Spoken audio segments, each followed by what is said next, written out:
खुद यही समझते हैं, लेकिन कौन क्या समझता है, मेरे साथ एक खास मेहमानों का पैनल जुड़ा हुआ है। मेरे साथ है वरिष्ठ पत्रकार अवधेश कुमार, मेरे साथ है वरिष्ठ पत्रकार Anuj Gupta ji, Tehseen Poonawalla, youthforcongress.com, Tehseen youthforcongress.com, but youthforcongress.com काम नहीं कर पाए इस बार। देखिए 70% लोग बोल रहे हैं लगभग कि मनमोहन सिंह जो हैं वो उम्मीदों पर खरे नहीं उतरे हैं। सर चुनाव को भी 3-4 महीने और है, डिक्लेयर होने दो। तो 3-4 महीने में खरे उतर जाएंगे। 9-9.5 साल, 1 मिनट, 9.5 साल में नहीं उतर पाए, 3-4 महीनों में खरे उतर जाएंगे। अब एक युवा अगर प्राइम मिनिस्टर कैंडिडेट बनेगा तो सारे यूथ साथ में ही हो जाएंगे कांग्रेस के, तो यूथ फॉर कांग्रेस ही होगा। नहीं, मैंने माना आपका राहुल गांधी का अनाउंसमेंट 17 तारीख को हो सकता है, ये सब बात मानी, लेकिन जो काम 9.5 साल में नहीं कर पाया, अब तो 4 ही महीने बचे हैं। दीपक भाई, एक चीज में आपके माध्यम से मैं अग्री करता हूं कि कांग्रेस की अगर कहीं पर दिक्कत रही है वो है मार्केटिंग की। वो ठीक से कह नहीं पाए जो उन्होंने अचीव किया है। 9.5% का ग्रोथ रेट, 9% का पिछले 9 सालों में आपने दिया है, लेकिन आप उसको कह नहीं पाए, आप उसको कन्वे नहीं कर पाए। और बाकी जो फॉर एग्जांपल अगर आप कन्वे कर पाए ना, आप सुरेश कलमाड़ी को जेल भेजना, ए राजा को जेल भेजना, कनीमोजी को जेल भेजना, सबको कन्वे कर पाए नहीं। और बाबा रामदेव को लाठी और अरविंद केजरीवाल को सरकार, ये सब कन्वे कर पाए। देश की जनता बड़ी अच्छी तरह से देख रही है। On the other hand, Modi साहब बाबूभाई बोकरिया पर कार्रवाई नहीं की, मोदी साहब पुरुषोत्तम सोलंकी पर काम नहीं किए, मोदी साहब येदियुरप्पा के साथ अब फिर से येदियुरप्पा को भाजपा में ले लिए, लेकिन ये कहीं पर कम्युनिकेट नहीं हो पा रहा है। लेकिन उम्मीद है कि अब इसे और क्लैरिटी मिलेगी। तो आपको क्या लगता है कि क्या प्रोजेक्शन होना चाहिए था जो वो प्रोजेक्ट नहीं कर पाए आपके मुताबिक? 2 चीज, जहां पर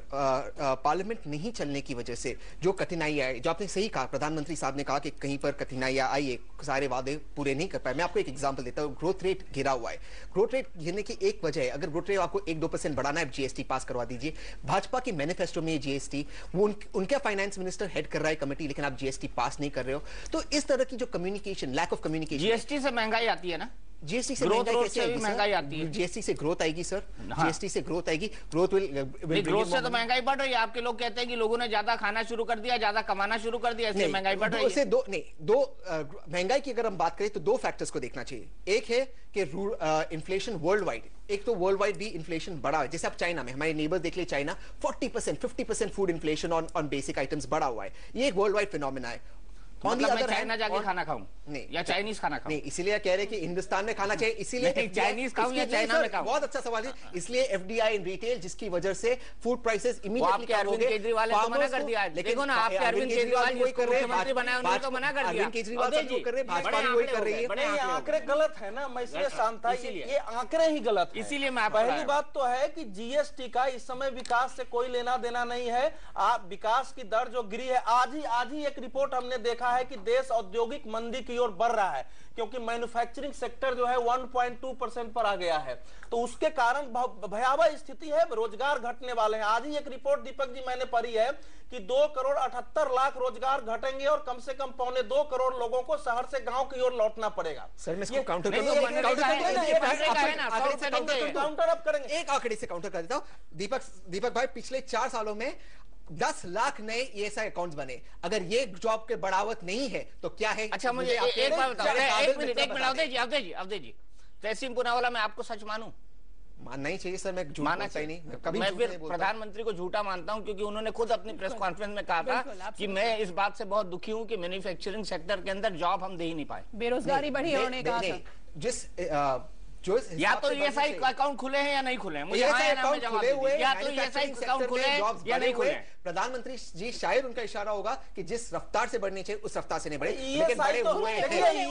अगर 5 व्यक्ति भी कंपनी में काम करता है ना, तो आजकल ईएसआई अनिवार्य कर दिया गया है। ईएसआई केवल ईएसआई आंकड़े, जो फैक्ट्स जो है रिजर्व बैंक दे रही है, जो फैक्ट स्टैटिस्टिकल ऑर्गेनाइजेशन दे रही है, जो फैक्ट इस देश की क्राइसिस और बाकी दे रही है और सरकार दे रही है, उन सबको अगर हम मिलाते हैं तो दीपक जी, हमारा देश आर्थिक दृष्टि से इस समय 1991 से खराब दशा में पहुंच गया है। 7 और 8% ग्रोथ में अगर आप कह रहे हो जॉब्स घट रहे, ये कोई भी इकोनॉमिक्स नहीं मानता। Over a period of 9 years, over a period of 9 years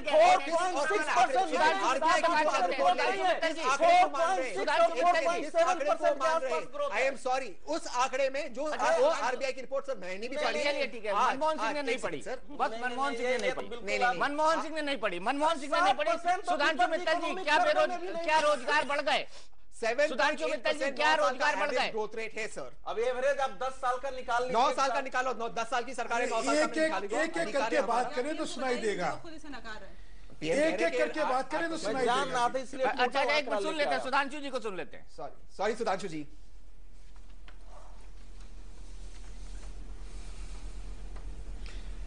Deepak ji, ये जो आपने आंकड़े दिखाए हैं ना जी, कि 68% लोग कह रहे हैं कि हम लोग संतुष्ट नहीं है, उसका कारण सोचना चाहिए। देखिए, जनता के सामने 4 मुद्दे हैं इस समय: महंगाई, सुरक्षा, भ्रष्टाचार, विकास। आज जनता के मानस में ये बैठा हुआ है कि इस समय कुशासन का इस समय बोलबाला है। 2G, CWG, रक्षा मसौदे और कोलगेट, मतलब एक लगता है कुछ प्रॉब्लम है, टेक्निकल प्रॉब्लम है सुधांशु मित्तल जी के साथ। सीधे चलते हैं नवाब मलिक साहब के पास, एनसीपी के प्रवक्ता है। नवाब मलिक साहब, 68% लोग आपकी सरकार को नकार रहे हैं, 68%, 68%। ये बात सच है कि जन भावनाएं जो हैं उसको सरकार ये बता ही नहीं पाई कि किन कामों को इस सरकार ने पिछले 9 सालों में किया है। निश्चित रूप से आप कुछ करते हैं तो उसका एहसास कराना जरूरी होता है, और सरकार में शामिल पार्टियां जनता तक वो सारे कामों को ले नहीं जा पाई, ये हम उसको नकार नहीं सकते। सवाल ये भी सही है कि जिस तरह से महंगाई को लेके देश में चर्चा है, जिस तरह से पेट्रोलियम प्रोडक्ट को लेके बाजार के हवाले छोड़ दिया गया, पेट्रोल, डीजल और गैस सिलेंडर के दाम मार्केट के हवाले किए गए, जिससे आम लोगों को कहीं ना कहीं परेशानियां बढ़ी हैं, और जिसका इन तमाम नेगेटिविटी में एक बड़ा रोल रहा है। बहुत सारे रोजगार के जो यहाँ पे सवाल खड़े किए जा रहे हैं कि रोजगार के साधन निर्माण हुए, रोजगार के साधन अलग अलग तरीके से निर्माण हुए, लेकिन जिस प्रकार का नौजवान रोजगार चाहता है, सरकारी नौकरियां चाहता है या कंपनियों में परमानेंट जॉब चाहता है, हमने रोजगार के साधन निर्माण किए, लेकिन ठेकेदारी सिस्टम के द्वारा उन्हें जो गारंटीड रोजगार है वो नहीं मिल पाया। ठीक है, काम करेंगे तो तनख्वाह मिलेगी, ये बात सच है, लेकिन लेबर लॉस के तहत परमानेंट नौकरियों का साधन जो लोग, नौजवान पीढ़ी चाहती है, वो नहीं दे पाए, ये बात सच है। और कहीं ना कहीं जो काम हुआ उसको प्रचारित नहीं कर पाई सरकार, जिसकी वजह से ये परिस्थितियां हैं। हमें लगता है कि अलग अलग जगह पे अलग अलग परिस्थितियां हैं, अलग अलग राज्यों में इसके रिफ्लेक्शन अलग अलग तरीके से है। जो शहरी विभाग है वहाँ पे नौजवानों की अपेक्षाएं अलग है। वो चाहता है कि पढ़ लिख के मैं कहीं ना कहीं MBA हो जाऊं, मुझे 3 लाख का, 5 लाख का, 10 लाख का पैकेज मिल जाए, वो इस तरह की आशा में जुटा हुआ है। कुछ छोटे शहरों के लोग हैं, वो चाहते हैं कि मेरा कम से कम 1,50,000 रुपये महीने का मुझे भी साधन मिले। तो अलग अलग तरह के, जब इस देश के अंदर विकास हो रहा है, लोगों की हालत सुधर रही है, तो उसी लेवल पे उनकी इच्छाएं हैं, उनकी आकांक्षाएं हैं, और मुझे लगता है कि वो पूरी नहीं हो पाई, तो उसका ही रिफ्लेक्शन कहीं ना कहीं आपके इसमें है। सबसे ज्यादा जो पेट्रोलियम प्रोडक्ट को बाजार के हवाले किया गया, उसके वजह से देश में महंगाई और उसकी नाराजगी सबसे ज्यादा है जो रिफ्लेक्ट कर रही है। नरसिम्हा राव साहब, सहमत हैं आप? बिल्कुल सहमत नहीं हूं, क्योंकि जिस बीमारी और जिस रोग से यूपीए आज पीड़ित है, और उसकी समाधान और उसकी इलाज प्रचार में ढूंढ रही है यूपीए सरकार। आई थिंक मेरे विचार से जितना प्रचार होना चाहिए था, इससे कई गुना प्रचार हुआ।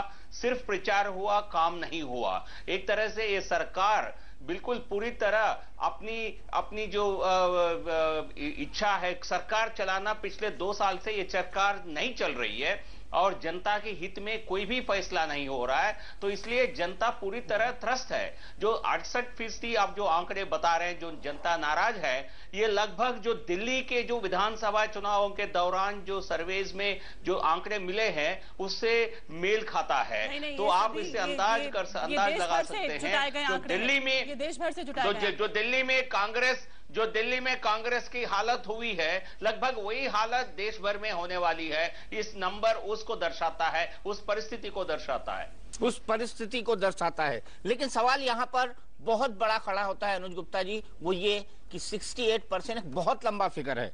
हाँ, लोग कहते हैं, जिनकी अगर मैं बात करूं तो 25% लोग कहते हैं कि हाँ उनका काम अच्छा है, 68% कहते हैं कि नहीं बेकार है, और कह नहीं सकते मात्र 8% है। तो जनता बड़ी वोकल है इस मसले को लेकर, ऐसा क्यों?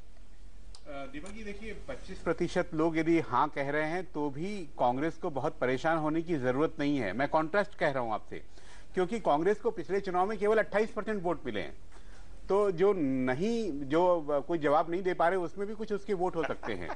इसलिए केवल विरोध में 68% है, मैंने सरकार सत्ता से बाहर होगी, केवल उस कारण नहीं, लोगों ने अंदर से महसूस कर रखा है कि यार बहुत दिक्कतें बढ़ी हैं हमारी। और जो अब प्रवक्ता भी कह रहे हैं इनके कि हम प्रचार ठीक से नहीं कर पाए, ये तो पिछले 40 साल से इस देश के अंदर सत्तारूढ़ नेताओं के अंदर रोक लगा हुआ है। ज्यादा वो कहते हैं कि हम तो बहुत अच्छा काम कर रहे हैं लेकिन उसका प्रचार नहीं कर पा रहे हैं। साहब, प्रचार आप ही को करना है, कोई दूसरा थोड़ी करेगा करके। स्कैम्स ने इतना प्रचार कर लिया तो नरसिंह राव के समय भी, राजीव गांधी के समय भी, इवन इंदिरा गांधी के समय भी, बांग्लादेश का वॉर जीतने के बाद और इमरजेंसी में बहुत कुछ अच्छा हुआ, देश ठीक से चल रहा है, उसके बावजूद चुनाव हार जाते हैं वो। तो इंदिरा गांधी तक तो लोग नेता जो है, प्रधानमंत्री जो है, वो आम जनता से मिला करते थे, लेकिन पिछले 20 सालों में शायद बहुत कम नेता ऐसे हुए हैं प्रधानमंत्री, पिछले अपने जो भी प्रधानमंत्री है 10 सालों में, जो जनता से तो मिलते ही नहीं है, इनको पता ही नहीं होता, फीडबैक मिलता नहीं है। इसलिए इनको हमेशा लगता है जो इनसे मिलने आते हैं वो सब इनसे कुछ लेने आते हैं, सूट टाई पहने हुए आते हैं, अमीर लोग आते हैं, इनको लगता है देश में सब कुछ हरा हरा है। यदि जनता के बीच जाएं तो पता लगेगा जो ये दिल्ली विधानसभा चुनाव में जो हार हुई, ये उनको साल भर पहले पता लग गया होता कि ऐसा होने वाला है। भानु जी, आपने कहा, इसमें मुझे बहुत अच्छा इंसिडेंट याद आ रहा है। एक आदमी पेंटिंग खरीदने गया, उसने पेंटिंग बोले कितने लाख की पेंटिंग है? उसने बोला 5 लाख रुपए की। बोले इसमें ऐसा क्या है? बोले इसमें एक बहुत पुराना घोड़ा जो है घास खा रहा है। तो उसने जब देखा तो वो कैनवस खाली था, और कैनवस खाली था तो उसने पूछा कि भैया इसमें घोड़ा कहाँ है? तो बोले घोड़ा तो घास खा के चला गया। और घास कहाँ है? बोले वो तो घोड़ा खा गया। तो यही हाल हमारे शायद पॉलिटिकल सिस्टम की है, यही हाल हमारे तमाम उस सिस्टम की है जिसने इस सिस्टम को पूरी तरह से पंगु बना दिया है। सवाल यह है कि क्या हमारा सिस्टम पंगु हो चुका है, क्या हमारा सिस्टम इस वक्त रुक चुका है, और कौन सा ऐसा मुद्दा है जो इन चुनाव में सबसे ज्यादा असर डालेगा, उस पर बात करेंगे। सीधे चलते हैं आंचल के पास। बिल्कुल दीपक, 20 शहरों में हमारे रिपोर्टर्स ने जाकर सर्वे जब किया, उन्होंने पूछा लोगों से कि आपके मुताबिक सबसे बड़ा चुनावी मुद्दा क्या है, तो महंगाई, 42% लोगों ने कहा कि महंगाई उनके लिए सबसे बड़ा मुद्दा है। 47% लोगों ने कहा कि भ्रष्टाचार उनके लिए सबसे बड़ा मुद्दा है, और विकास 11% लोगों ने कहा कि विकास उनके लिए सबसे बड़ा मुद्दा है। यानी कि यहां पर कहीं ना कहीं सवाल उठता हुआ नजर आ रहा है कि मोदी अपने आप को विकास पुरुष कह रहे थे, लेकिन अब भ्रष्टाचार को लेकर क्या वाकई आपका इफेक्ट इतना वायरल हो चुका है कि भ्रष्टाचार ज्यादा बड़ा मुद्दा बन गया है? जबकि दीपक, अगर देखा जाए आम जनता के पॉइंट ऑफ व्यू से तो महंगाई भी उसकी कमर तोड़ रही है। फिर क्या आपने इतना ज्यादा प्रचार किया कि भ्रष्टाचार ही एकमात्र सबसे आगे का मुद्दा बन गया है? मुझे नहीं लगता ये आपका प्रचार है। मुझे लगता है कि देश की जो परिस्थितियां और जिस तरह के घोटाले लगातार सामने आए, उनको देखने के बाद इन 9 सालों में कुछ इतने बड़े बड़े घोटाले हुए हैं कि आम चर्चा का विषय रहा। बड़े बड़े मंत्री और संतरियों को जेल जाने लगा। तो इनको लगता है कि शायद भ्रष्टाचार ही करप्शन लेकर आता है और भ्रष्टाचार ही महंगाई लेकर आता है। इसीलिए लोगों ने नंबर 1 पर तो रखा है भ्रष्टाचार पर 48% पर, और नंबर 2 पर रखा है महंगाई को। यह भी आपको देखना होगा कि इन दोनों का अंतर बहुत कम है। और जिस विकास की बात सबको ही करते हैं, राहुल गांधी कहते हैं कि हम समेकित विकास करते हैं, नरेंद्र मोदी कहते हैं कि हमने सर्व समाज का विकास किया है, मुसलमानों का विकास की बातें सेक्युलर पार्टीज करती हैं कि हम तो अल्पसंख्यकों के लिए अपने दिलो जान दे देंगे। तो इन तमाम चीजों को देखने के बाद भ्रष्टाचार एक बड़ा मुद्दा है जो कि मूड ऑफ द नेशन को बताता है। लेकिन महंगाई, शीतल, बिल्कुल, सब्जियां कितनी महंगी हो गई? खरीदने जाती हैं? जरूर खरीदती हूँ, और मुझे पता है कि सब्जियां बेहद महंगी हैं और आम आदमी की रसोई पर उसका किस कदर बुरा असर पड़ा है। रसोई गैस से लेकर हर चीज महंगी है, डीजल महंगा है, पेट्रोल महंगा है।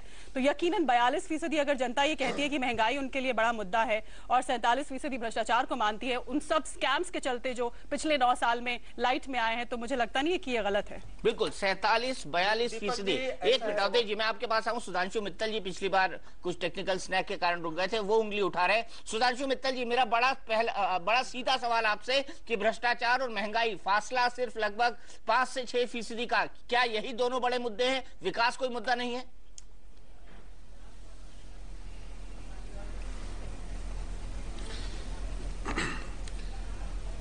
जो मुद्दा है वो सबसे बड़ा है विश्वसनीयता का, प्रामाणिकता का। नेतृत्व की प्रामाणिकता और विश्वसनीयता को देखते हुए लोग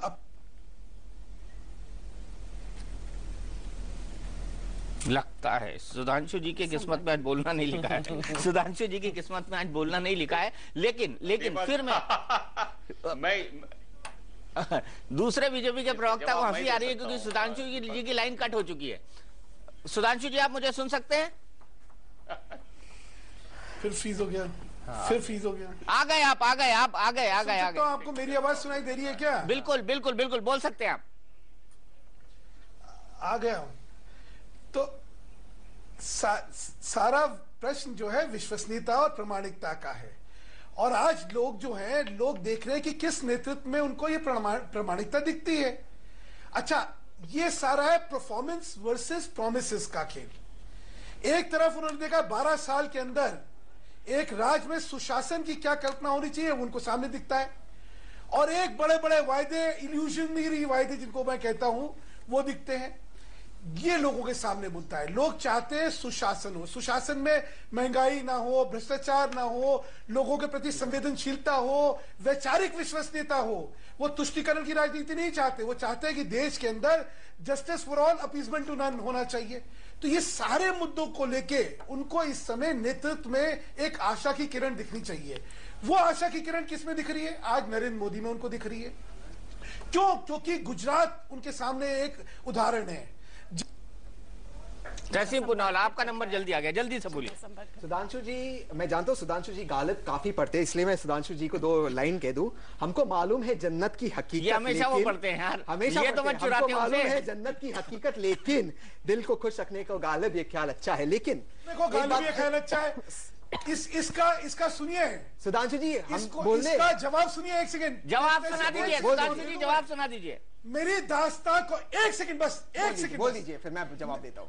एक जवाब, एक मेरी दास्तां को जरा सा बदलकर, मेरी दास्तां को जरा सा बदलकर मुझे ही सुनाया सवेरे सवेरे। तो आपने दास्तां को बदल दिया। आपको लग रहा होगा उम्मीद राहुल गांधी में नजर आ रही है। दास्तां तो ये बदल रहे। अब ये भ्रष्टाचार की बात कर रहे हैं। भ्रष्टाचार की अगर बात करें, स्पेसिफिक बात करते, जैसे हालांकि भाजपा स्पेसिफिक बात बाबू भाई बकारिया, आप बोलोगे पुरुषोत्तम सोलंकी, येदियुरप्पा, इनके पास तो कोई है नहीं भ्रष्टाचार पर बोलने। कांग्रेस मात्र एक पार्टी है जिन्होंने भ्रष्टाचार के खिलाफ, भ्रष्टाचार के विरोध कार्य किया। राहुल गांधी का नया पोस्टर दिखाइए ना। मैं आपको नया कैंपेन दिखाइए राहुल। अच्छा, मैं दिखा रहा हूँ पोस्टर, आपके व्यूअर्स को भी दिखा दूं। नो बिल पेंडिंग है पार्लियामेंट में, अगर ये पार्लियामेंट चलने दे। नो बिल पेंडिंग है पार्लियामेंट में, अगर ये पार्लियामेंट चलने दे तो नहीं कर रखे कांग्रेस के सांसद जो तेलंगाना, सॉरी, नहीं,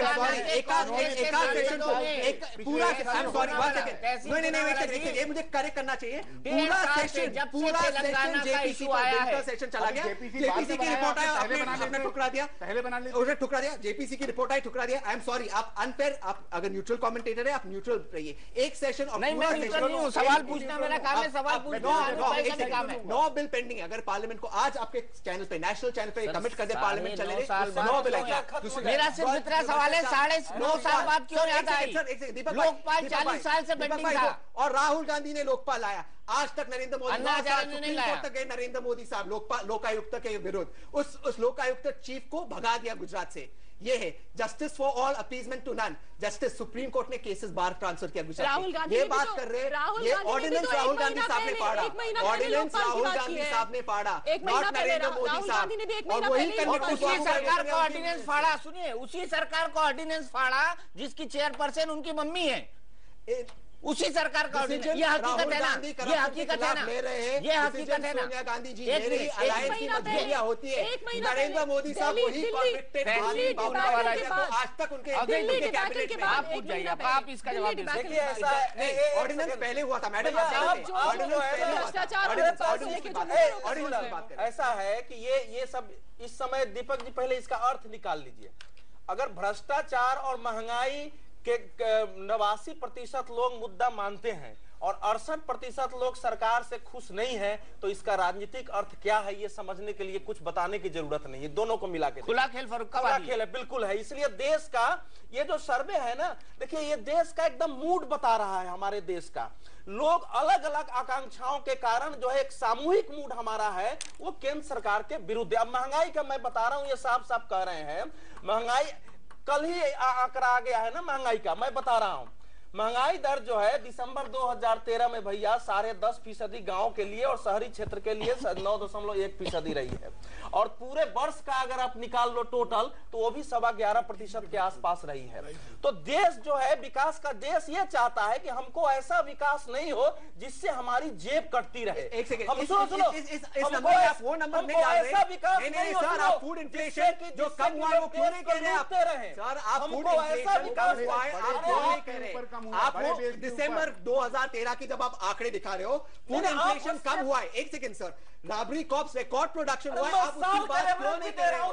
दूसरी बात, अगर आपको फूड इन्फ्लेशन कम करना है आप एफडीआई की बात क्यों नहीं कर रहे हो? साल का एवरेज दे रहा हूं। आप आधी स्टोरी एफडीआई महंगाई कम कर दो, आधी स्टोरी तहसीन कोनीवाला ले आओ एफडीआई। ये भी फंस गया है। नहीं इसका भी उत्तर महंगाई कम नहीं हुई है, महंगाई बढ़ने की रफ्तार विकास का पता रहे। ये अर्थशास्त्रियों ने जुलाई में प्रधानमंत्री ने कई स्टेप उठाए कि किसी ढंग से विदेश का पैसा हमारे यहाँ आए। रक्षा क्षेत्र में रक्षा क्षेत्र में बढ़ाया 26% करो, उसके बाद इंश्योरेंस को 100% करो, टेलीकम्युनिकेशन करो, अनेक कदम उठाए, एक पैसे एफडीआई नहीं आए। वो कहते हो पावर में आके पॉलिसी रिवर्स करेंगे, आपने किया। आई एम सॉरी, फिर से आधी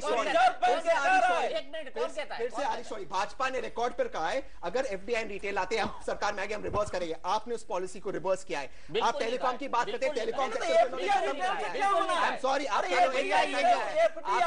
मोबाइल नंबर है ना, ये जो मोबाइल नंबर है इसके टैरिफ अगर किसी ने कम किए हैं तो एनडीए सरकार की नीतियों के कारण कम हुए हैं। मैं आपको बता दूं, लेकिन मैं एक छोटा सा ब्रेक लूंगा,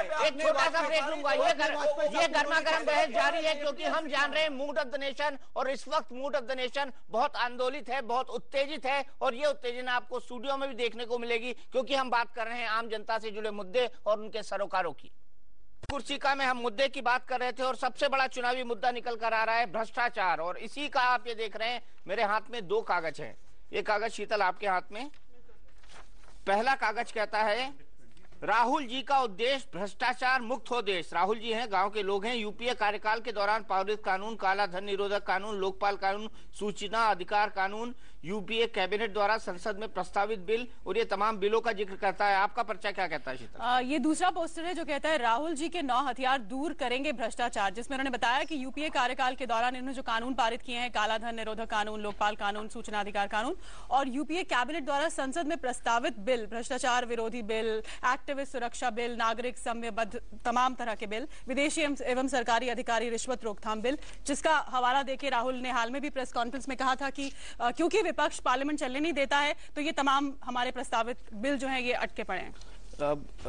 एक पतंजलि आश्रम का एक च्यवनप्राश होता है तहसीन जी, वही रामदेव वाले, हाँ पतंजलि, और कई सारी और जगहों का भी होता है। ज्यादा फ्रॉड चीजों में विश्वास नहीं रखता हूँ। नहीं, आप डाबर में विश्वास रखते हैं? डाबर में रखता हूँ। आप झंडू में रखते हैं? झंडू बाम, हाँ। जिसपे वो गाना भी आया था मलाइका रो का, उस पे विवाद भी हो गया। उस पे विवाद भी हो गया था। लेकिन मेरा सवाल ये है कि ये तमाम चीजें 10 साल से देश के पटल पे हैं। इसकी कैंपेन राहुल गांधी को आज क्या करने की जरूरत है? मैं सिर्फ इस सवाल का जवाब जानना चाहता हूँ।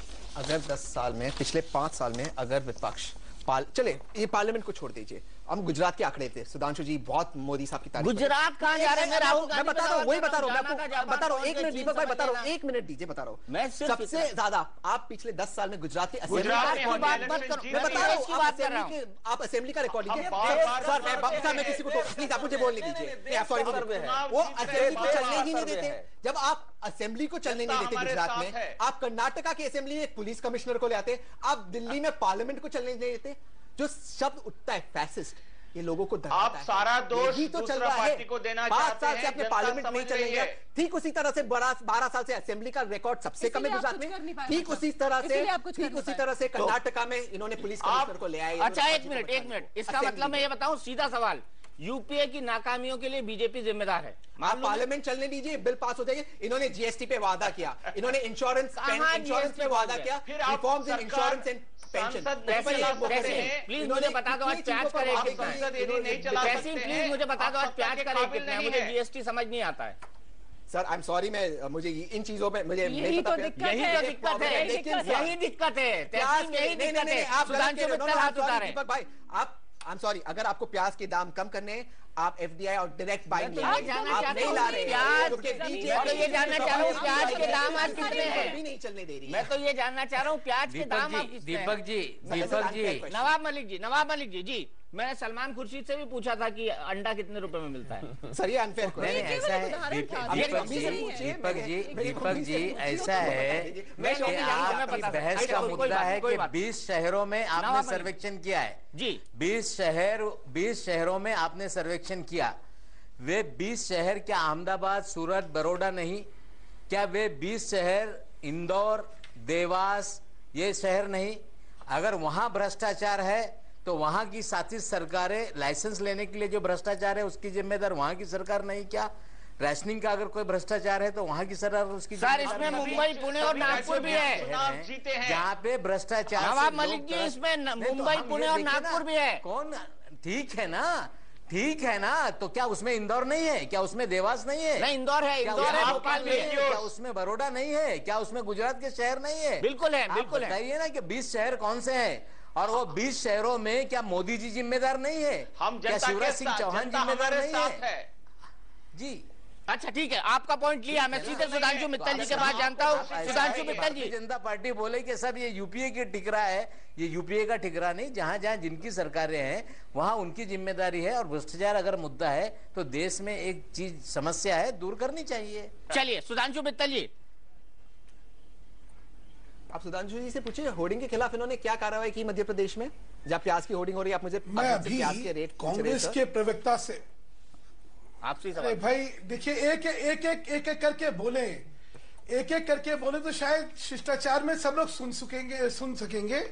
ये नहीं तो जंगल बना हुआ है, इसमें कोई सुन नहीं पाएगा, तो बात जो रखी जाएगी वो किसी के समझ ही नहीं आएगी। एक करके बोले, हर एक को मौका दीपक जी दे ही रहे। अभी एक मुझे वो जुमला याद आता है, 100 चूहे खाके बिल्ली चली हज को। प्रमोद महाजन जी का कितना खा के हज किया आपने? पूछना चाहेंगे, मैं सबका जवाब। टेंट वाला मामला छोड़ के प्रमोद महाजन जी के साथ भारतीय जनता पार्टी में आपकी क्या हैसियत थी मित्तल जी? और कितने चूहे महाजन जी के खाए आपने?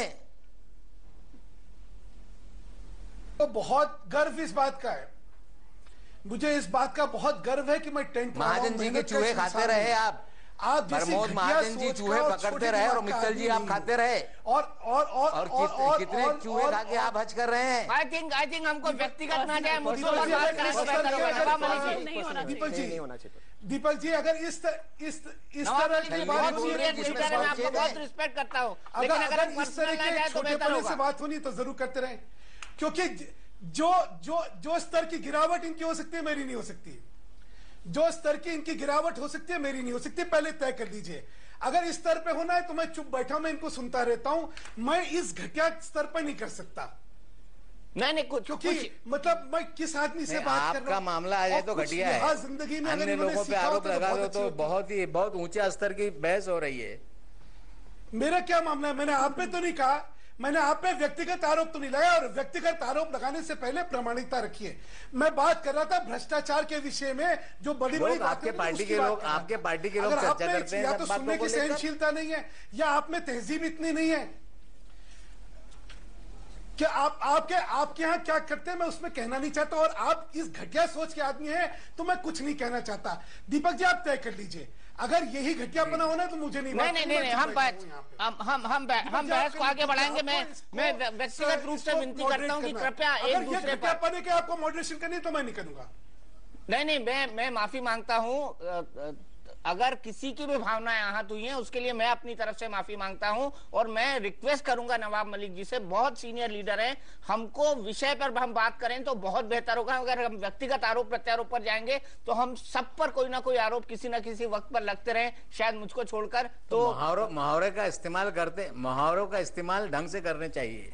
चलिए ठीक है मैं आगे बढ़ता हूं और आंचल की तरफ चलता हूं। आंचल, अगला सवाल क्या है हमारा? अगर मुहावरे की भाषा आपको नहीं समझ आती तो मैं कुछ नहीं कह सकता। देखिए कुल मिला के अभी तक दीपक, जब हमने पहला सवाल पूछा था कि आपके मुताबिक, तो कृपया बोलिए नहीं। चलिए सुधांशु जी उस पर आते हैं, लेकिन हमारा जब सवाल था कि चुनावी मुद्दा सबसे बड़ा कौन सा है, तो भ्रष्टाचार 47% लोगों ने कहा था। हमने अगला सवाल पूछा कि अच्छा चलिए आप अगर वोट देने जाते हैं तो आप किस आधार पर वोट देंगे, तो पहली बार उम्मीदवार 29% लोगों ने कहा, पार्टी 31% लोगों ने कहा, और मुद्दा जो है वो 40% लोगों ने कहा। यानी कि मुद्दा सबसे बड़ा है, यानी कि भ्रष्टाचार हो, चाहे वो महंगाई हो, चाहे वो तीसरी बात विकास हो, मुद्दे के आधार पर वोट होने जा रहा है 2014 में। ये कहता है मूड ऑफ द नेशन का हमारा ये स्नैप पोल। और जिस तरह से तहसीम अभी बात कर रहे थे दीपक, तो मेरे जहन में भी सवाल उठा, और इन सब चीजों को देखते हुए कि अगर भ्रष्टाचार ही सबसे बड़ा मुद्दा है तो क्या Rahul Gandhi miss the bus? उस वक्त याद है मुझे कि किस तरह से अन्ना का आंदोलन चल रहा था, तो राहुल गांधी संसद के पटल पर कह रहे थे कि लोकपाल के ऊपर कानून आ जाएगा तो सब समस्याओं का हल नहीं है, और वही प्रेस कॉन्फ्रेंस में बैठ के नॉनसेंस बताते हैं और अध्यादेश को फाड़ देते हैं। तो कहीं ना कहीं जो ये कंफ्यूजन की स्थिति थी और लेट रिएक्शन था, शायद यही सबसे बड़ी वजह है कि वो स्पेस खाली हो गया और वो लोगों ने भर दिया। नहीं मैडम, आप शायद कंफ्यूज एक्चुअल में हो।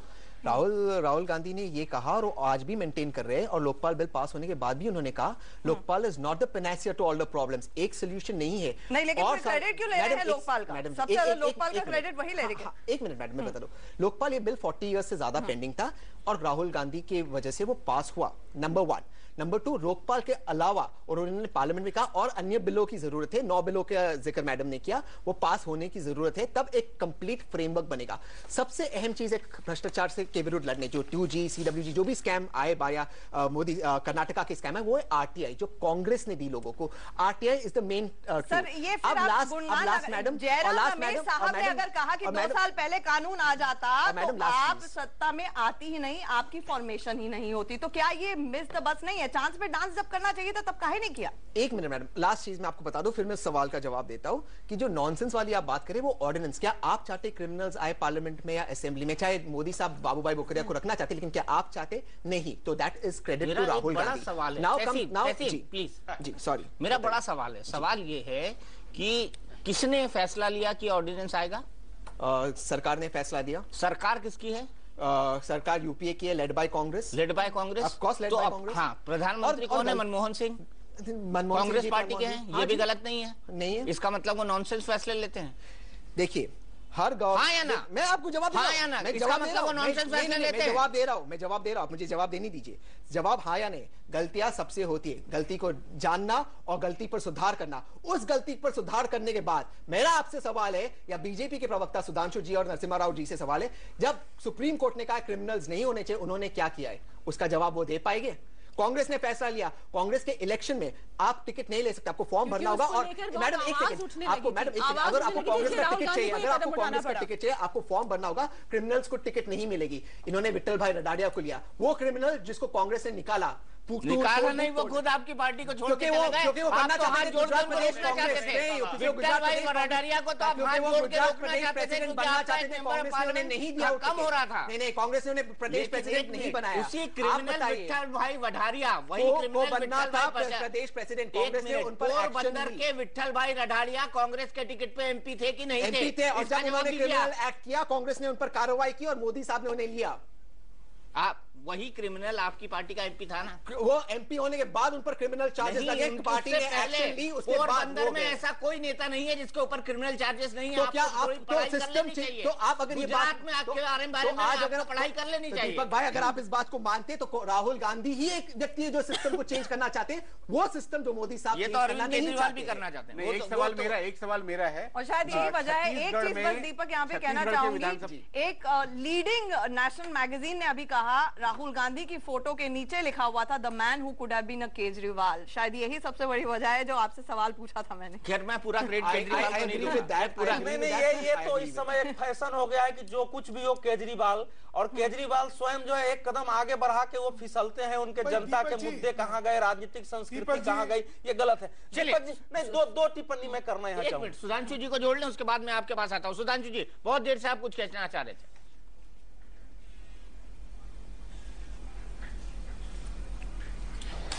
दीपक जी, कुछ सत्य जो हैं उसकी ओर जरा ध्यान दे लेंगे तो बहुत अच्छा रहेगा सबका। अभी लोकपाल बिल की बात हो रही थी और कैसे राहुल गांधी जी उसको पास करवाना चाह रहे थे, वगैरह वगैरह वगैरह। आपको ध्यान होगा कि लोकपाल बिल लोकसभा में पास होने के बाद जब राज्यसभा में लोकपाल बिल चल रहा था तो 12 बज गए हैं ये बहाना लेके उस हाउस को एडजॉर्न करा था इन्होंने, ये हमने नहीं करा था। आपको ध्यान होगा राजीव शुक्ला जी गए थे और हामिद अंसारी जी के कान में कह के नहीं हाउस को एडजॉर्न करवाया, ये बहाना लेके इश्यूज मिक्स कर रहे हैं। सॉरी सुधांशु जी, माफी चाहता हूँ, दखल देना। सुधांशु जी मैं माफी चाहता हूँ, दखल देना। मेरी ख्वाहिश है, दिली ख्वाहिश है कि आप पार्लियामेंट में हो। मैं आपसे पहले भी कहा, लेकिन सर पार्लियामेंट्री प्रोसीजर के हिसाब से vice president chairperson of Rajya Sabha is independent. Rajiv Shukla ji की जो आप बात करें वो अलग टॉपिक था, वो अलग बहस थी। उस वक्त 12 बजे वाइस प्रेसिडेंट ने एज पर पार्लियामेंट्री प्रोसीजर्स, अगर आप पार्लियामेंट्री प्रोसीजर्स की किताब पढ़े जो मैं जानता हूं आपके घर में है, पार्लियामेंट क्या होगा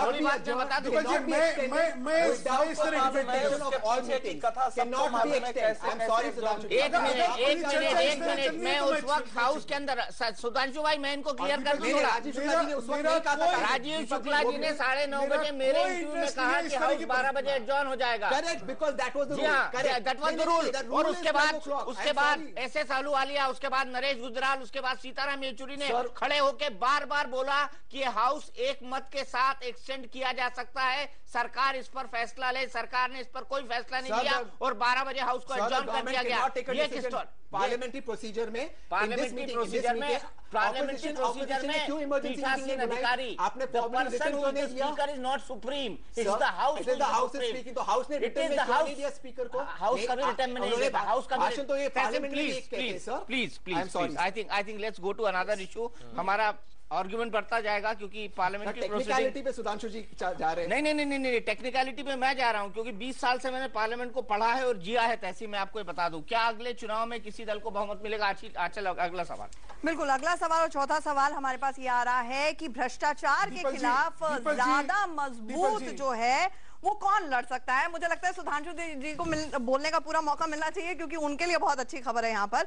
अरविंद केजरीवाल 37% लोग कह रहे हैं, मोदी, नरेंद्र मोदी के बारे में 50% लोग कह रहे हैं कि वो भ्रष्टाचार के खिलाफ लड़ सकते हैं, और राहुल गांधी 13% लोग कह रहे हैं। यानी कि यहाँ पर कम से कम मोदी ने जो बारी है वो कहीं ना कहीं मार ली है। सुधांशु जी के पास चलेंगे। सुधांशु जी, नरेंद्र मोदी 50%, जनता ये मानती है कि भ्रष्टाचार के खिलाफ ज्यादा मजबूती से नरेंद्र मोदी लड़ सकते हैं, और राहुल गांधी को एक बहुत ही पुअर 13% मिला है। अरविंद केजरीवाल भी बिल्कुल पास हैं 37% के साथ। नरेंद्र मोदी के लिए मार्जिन बड़ा हो सकता था अगर अरविंद केजरीवाल बीच में नहीं होते तो, और बड़ा हो सकता था। उसका कारण ये है, वो बात की बात है। उसका कारण ये है कि जो 12 साल से उन्होंने प्रशासन दिया है, उस प्रशासन के प्रति लोगों में आशा है। लोगों ने देखा है कि ये वायदे नहीं है, एक भ्रष्टाचार रहित प्रशासन दे के दिखाया है। आज उनके बारे में लोगों के मन में ये आस्था है कि ये इनकरप्टेबल है, और जो खुद इनकरप्टेबल है वो भ्रष्टाचार से लड़के एक संवेदनशील प्रशासन जनता को देगा, और इसी वजह से आया। अभी आप एक नारा सुना रहे थे, राहुल जी के 9 हथियार, क्या दीपक? राहुल जी के 9 हथियार दूर करेंगे भ्रष्टाचार, खत्म करेंगे भ्रष्टाचार, या ऐसे ही कुछ था जी।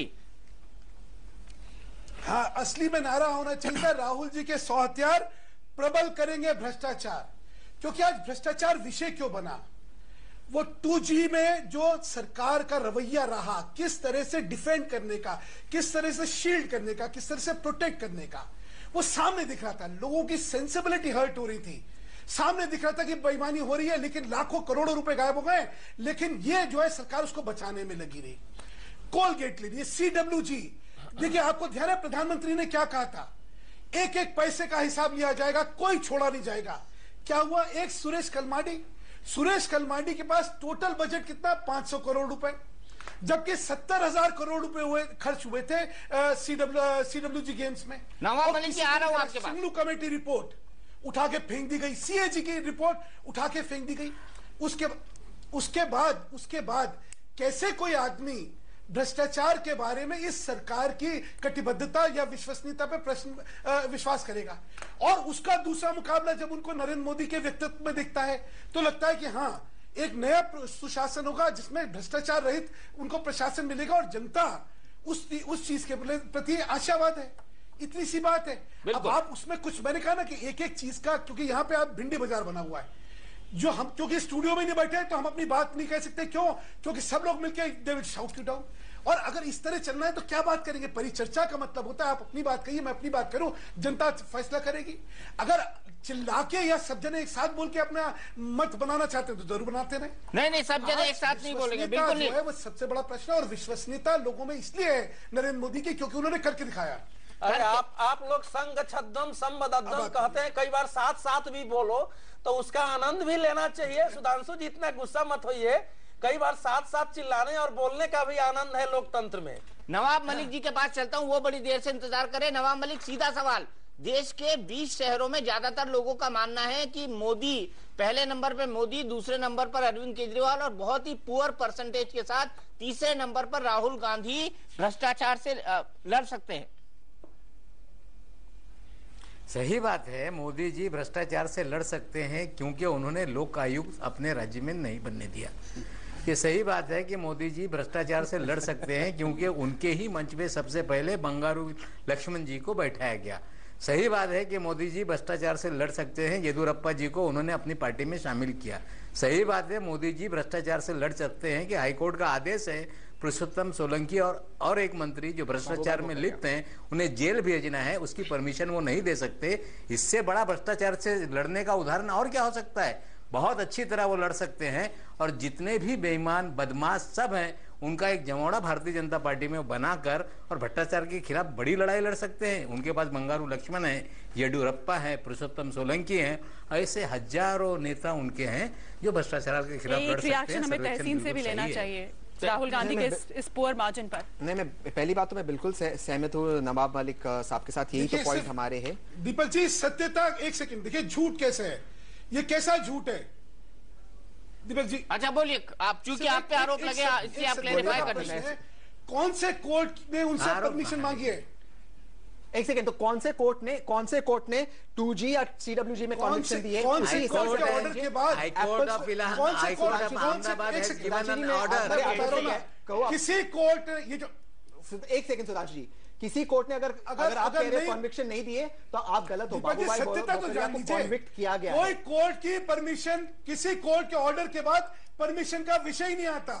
Sir, Babubhai Bokaria convicted minister है, कॉन्विक्टेड। पुरुषोत्तम नहीं, छोड़िए ना, आप ये बताइए, आप ही को Apple and Apple orange order है, उनका कन्विक्शन स्टेट है। सॉरी सुना नहीं, उन्होंने क्या कहा? आप इस बात का जवाब दीजिए कि राहुल गांधी को जो 13% लोगों ने पसंद माना है, नरेंद्र मोदी के 50 और अरविंद केजरीवाल के 37%, ये लड़ सकते हैं ना, ये सब इतनी बड़ी इतना पैसा नरेंद्र मोदी साहब मार्केटिंग ऐप को पर खर्च करने के बाद और अदानी का सारा पैसे के बाद भी वो 50% है। राहुल गांधी ना ही कॉन्स्टिट्यूशनल पोस्ट पे, ना ही अब तक प्राइम मिनिस्टर के दावेदार है, फिर भी 13%। यानी कि आप सोचे जब राहुल गांधी उतरेंगे किस रफ्तार से वो वोट करेंगे नरेंद्र मोदी? किस रफ्तार से वोट करेंगे? हम उम्मीद करते हैं कि राहुल गांधी जेट स्पीड से आए। हम उम्मीद करते हैं राहुल गांधी जेट स्पीड से आए, क्योंकि देश को अच्छे विकल्पों की बेहद जरूरत है, और जितने विकल्प होंगे देश के लिए उतनी अच्छी बात होगी। फिलहाल रुकेंगे छोटे से ब्रेक के लिए, हमारी गर्मा गर्म बहस जारी है। कई सारे सवाल हैं, उनके जवाब आपका इंतजार कर रहे हैं।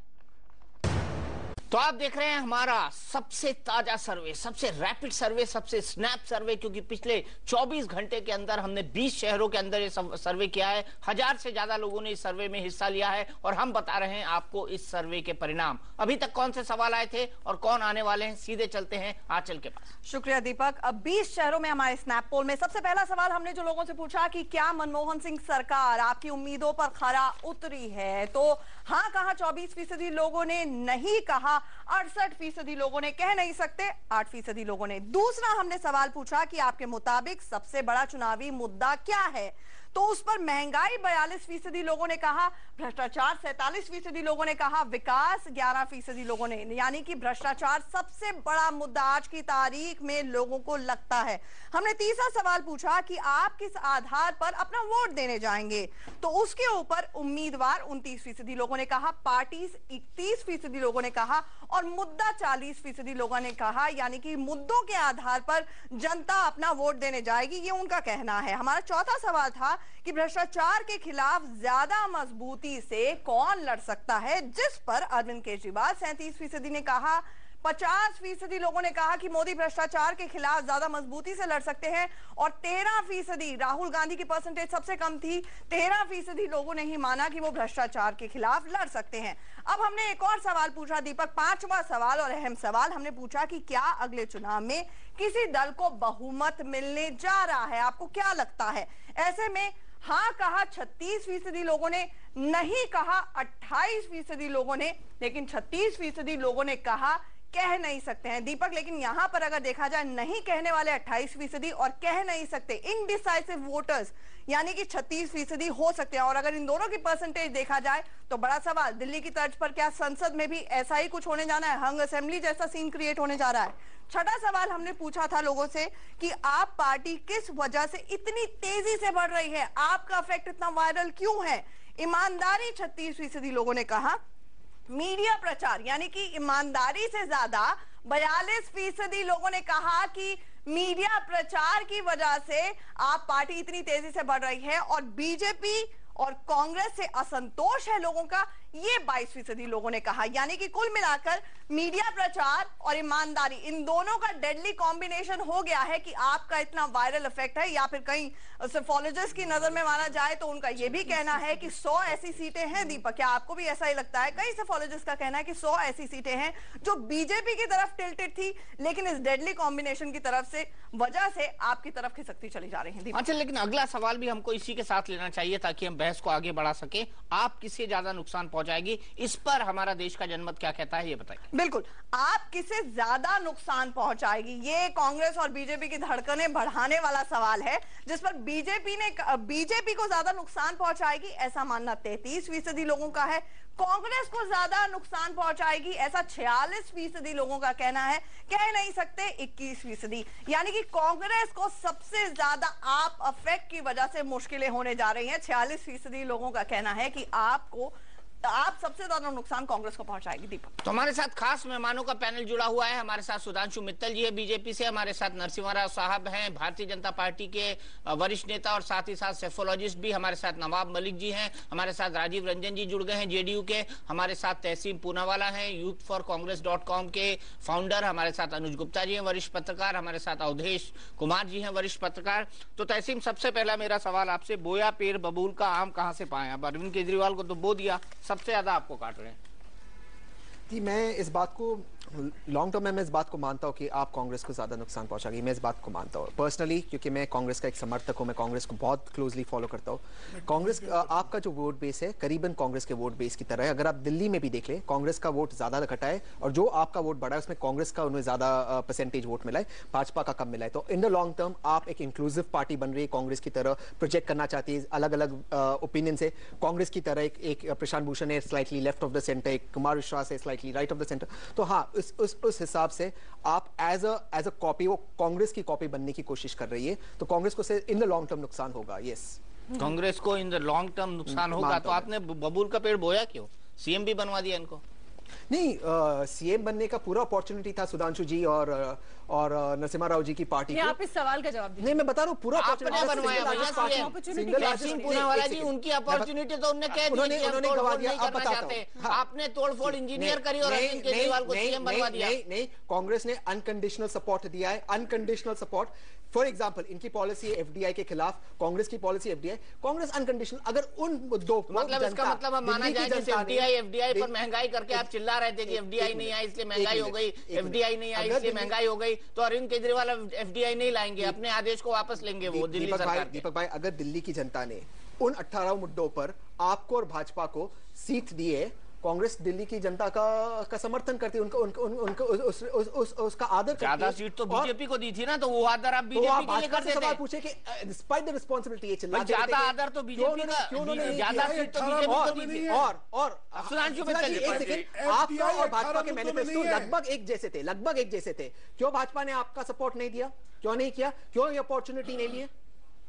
अब दूसरों को अब ये यू टर्न कर रहे हैं। इसमें अपॉर्चुनिटी दिखी नहीं, बिल्कुल अपॉर्चुनिटी नहीं, दिल्ली की जनता के लिए अगर आपके पास आइडियाज है, दिल्ली की जनता ने उन्हें सिलेक्ट किया है, फुल अपॉर्चुनिटी देना चाहिए, ये कर्तव्य है। उनको सिलेक्ट नहीं किया, आपको रिजेक्ट किया है। अगर उनको सिलेक्ट किया होता तो कांग्रेस को 36 सीटें देते। कांग्रेस को रिजेक्ट किया, टिप्पणी नहीं, इसको इस अभी तक के हमारे ये जो 6 पॉइंट है, इसको 7 पॉइंट, इसको जरा इसका एक छोटा विश्लेषण अवश्य बिल्कुल हो जाए। देखिए, सबसे पहले देश का मूड क्या है? देश का मूड यह है कि हम इस बार भ्रष्टाचार और महंगाई पर वोट डालेंगे। पहला तो देश ने यह कहा है। दूसरा यह कहा है कि अगर भ्रष्टाचार महंगाई है तब भी हम 40%, मतलब हम अगर वोट डालने जाएंगे तो उसमें 40% मुद्दे को स्थान देंगे, पार्टी को 31% देंगे और फिर तब भी उम्मीदवार को देंगे। यानी जो पार्टी भ्रष्टाचार और महंगाई लाने वाली है उसका यहां भी स्थान नहीं है, उसमें देखेगा कि कौन है।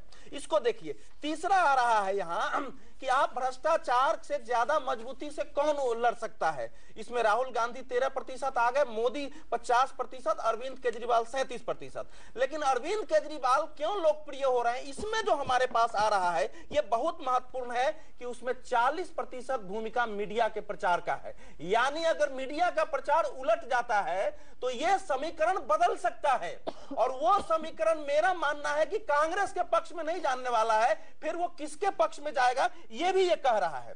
फिर आगे अंतिम जो हमारा सवाल है वो है कि भाई आप जो है किसे मानते हैं कि कौन ये आप किसको नुकसान ज्यादा पहुंचा पाएगा, तो वो कांग्रेस का। लेकिन मेरा मानना है दीपक जी कि अभी आपके बारे में कोई आकलन, हमारा जल्दीबाजी है। दिल्ली से जो पीपल ही लाइव एक टेलीविजन पर लगातार चल रहा है, उससे जो एक माहौल बना है, उससे अभी ये निष्कर्ष आ जाता है शहरों में। लेकिन आप किसका वोट काटेगी? आप सेकुलरिज्म की बात कर रही है, आप सांप्रदायिकता की बात कर रही है, आप ह्यूमन राइट्स की बात कर रही है, आप जो है वो कश्मीर की बात कर रही है। तो जो थर्ड फ्रंट और कांग्रेस है, ज्यादा नुकसान मेरी दृष्टि से आप उसी को पहुंचाने वाली है। इसलिए अभी तक का जो निष्कर्ष है, अगर मेरी बात माना जाए तो ये भारतीय जनता पार्टी के पक्ष में अभी तक का निष्कर्ष जाता है। अब कांग्रेस के लोग जो साफ दिखता हुआ सच है, अगर उसको बहाने से नकारेंगे तो ज्यादा घाटा में रहेंगे। ये सर्वेक्षण कह रहा है कि धारा किस दिशा में बह रही है, उस धारा में बहकर के कौन बाहर निकलेगा और कौन डूब सकता है। इसको स्वीकार के अगर रास्ता सुधारेंगे तभी कांग्रेस का बस है। लेकिन यह सर्वेक्षण 7 पॉइंट का मेरा निष्कर्ष तो यही है। सुधांशु मित्तल जी, खुश तो बहुत होंगे आप अवधेश कुमार जी की बात सुन के।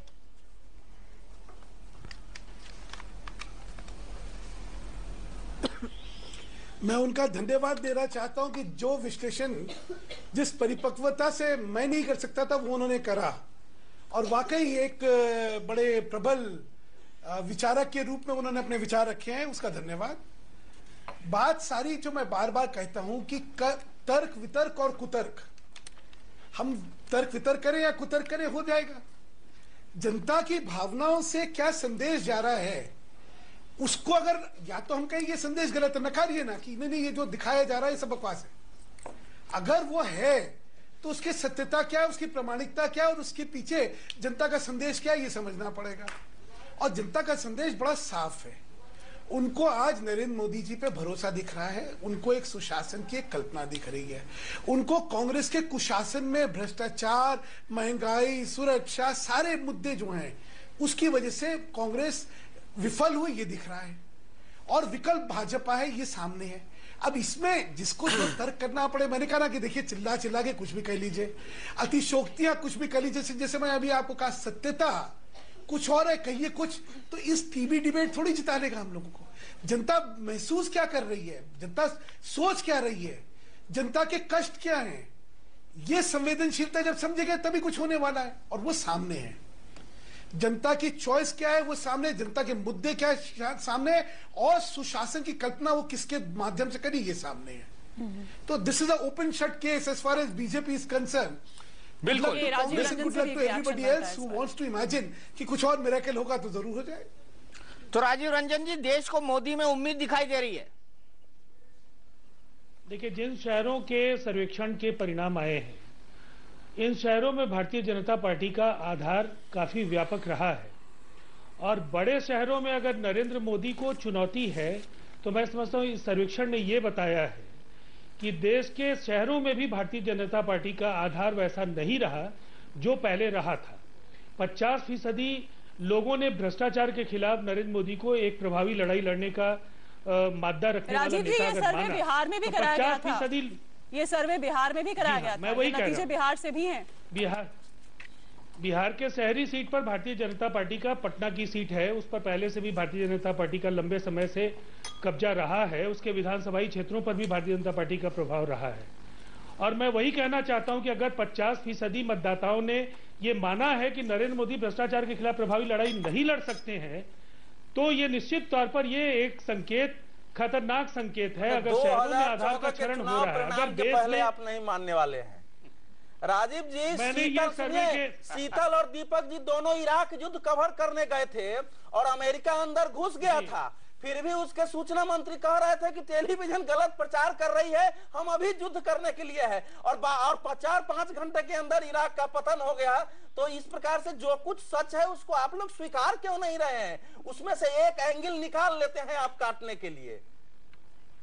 देखिए अवधेश जी, संभवतः विश्लेषण के दौरान आप भी उन्हीं चीजों को आधार बना करके अपनी बातें रख रहे हैं जिससे आप अपने निष्कर्ष पर पहुंच पाने में आपको सहूलियत हो। हम जो ग्राउंड रियलिटी देख रहे हैं और जो तस्वीर उभर करके आ रही है, देश में नरेंद्र मोदी के पक्ष में अगर कोई ऐसी व्यापक हवा होती तो निश्चित तौर पर इन शहरों में 80-85% लोग नरेंद्र मोदी के पक्ष में खड़े होते। इसलिए कि अगर आप देखेंगे तो पिछले 20 से 22 वर्षों में शहरी क्षेत्रों में भारतीय जनता पार्टी का उत्तरोत्तर बेहतर प्रदर्शन होता रहा है। और पिछले दिनों जिस तरह के सर्वे आए हैं देश के कई शहरों में, इसके पहले भी एक चैनल ने सर्वे कराया और कई शहरों में नरेंद्र मोदी की लोकप्रियता को चुनौती देने वाले दूसरे जो राजनेता थे उनके नाम आए। और इस बार भी जो समीकरण उभर करके आए हैं, देश ने जिन सवालों को चिन्हित किया, निश्चित तौर पर आज देश उद्वेलित है। भ्रष्टाचार, महंगाई और विकास बड़ा सवाल है और बिहार जैसे राज्य में विकास एक बड़ा सवाल बराबर है। और बिहार की लड़ाई पूरी तरह से बिहार में विकास के इर्द गिर्द होगी, जहां क्षेत्रीय विषमता, रीजनल इम्बैलेंसेज के शिकार बिहार के लोग रहे पिछले 65 वर्षों में।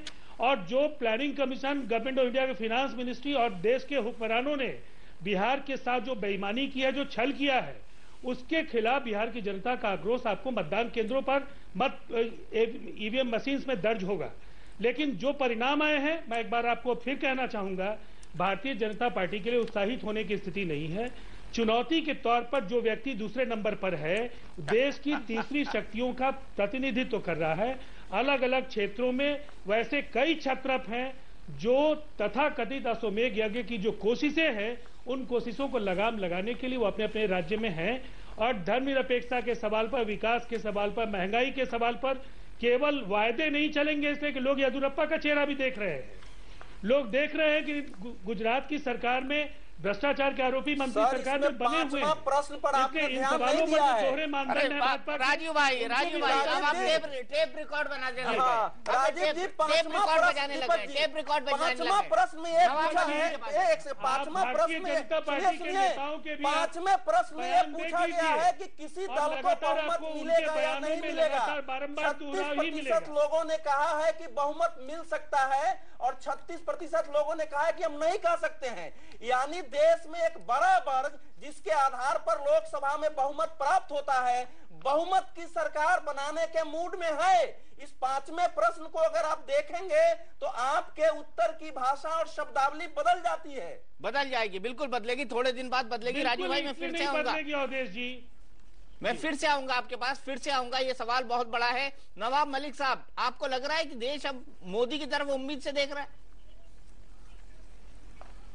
ऐसा है कि देश के जो मूड आप दिखा रहे हैं कि यहाँ पर किसी एक पार्टी की सरकार बनेगी, इस तरह से 1/3 लोग बोल रहे हैं।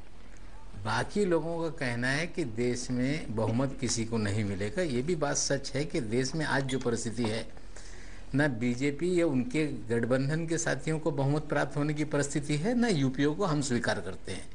फ्रैक्चर मैंडेट आएगा, ये बात उतना ही सच है, ये सबको मानना पड़ेगा।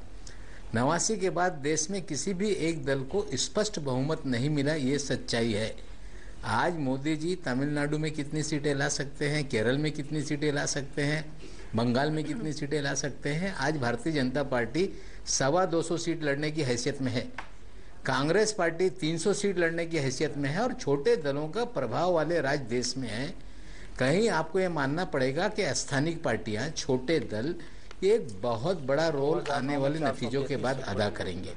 जहां तक हम बात कर रहे हैं आप पार्टी का, आप पार्टी है ठीक है, मीडिया का असर है आप बता रहे हो, लेकिन जो भी राजनीतिक दल है वो अपनी विचारधाराओं पे चलते हैं। आज आप पार्टी की विचारधारा स्पष्ट नहीं। आज यहाँ पे प्रशांत भूषण जी कश्मीर को लेके कहते हैं तो केजरीवाल जी कहते हैं वो उनका व्यक्तिगत मत है। कुमार विश्वास मुसलमानों के धर्म गुरुओं की या आले रसूल की बेहुरमती करते हैं तो कहा जाता है कि वो उनका व्यक्तिगत मत है। केजरीवाल जी देश के अंदर जब IIM IIT में जब यहाँ पे आरक्षण नीति लागू करने का काम किया गया तब वे यूनिटी इक्वलिटी फॉर पीपल इस तरह की बात लेके वो आरक्षण विरोधी भूमिका में इस देश में राजनीति कर चुके हैं, वो उनका व्यक्तिगत मत है। तो मुसलमानों के खिलाफ आपके भीतर लोग हैं, आपके भीतर आरक्षण विरोधी लोग हैं, आपके भीतर देश की एकता अखंडता को खतरा पहुंचाने वाले लोग हैं, तो आपकी क्या आइडियोलॉजी है? ठीक है, मीडिया का हनीमून है, थोड़े दिन तक चलेगा, थोड़े दिन तक मीडिया का हनीमून चलेगा, लेकिन बिना विचार के कोई भी देश में नई राजनीति चल सकती। बीजेपी की अपनी विचारधारा है, कहीं ना कहीं लोगों की अपनी विचारधारा है, विचारधारा के बिना राजनीति नहीं चलेगी।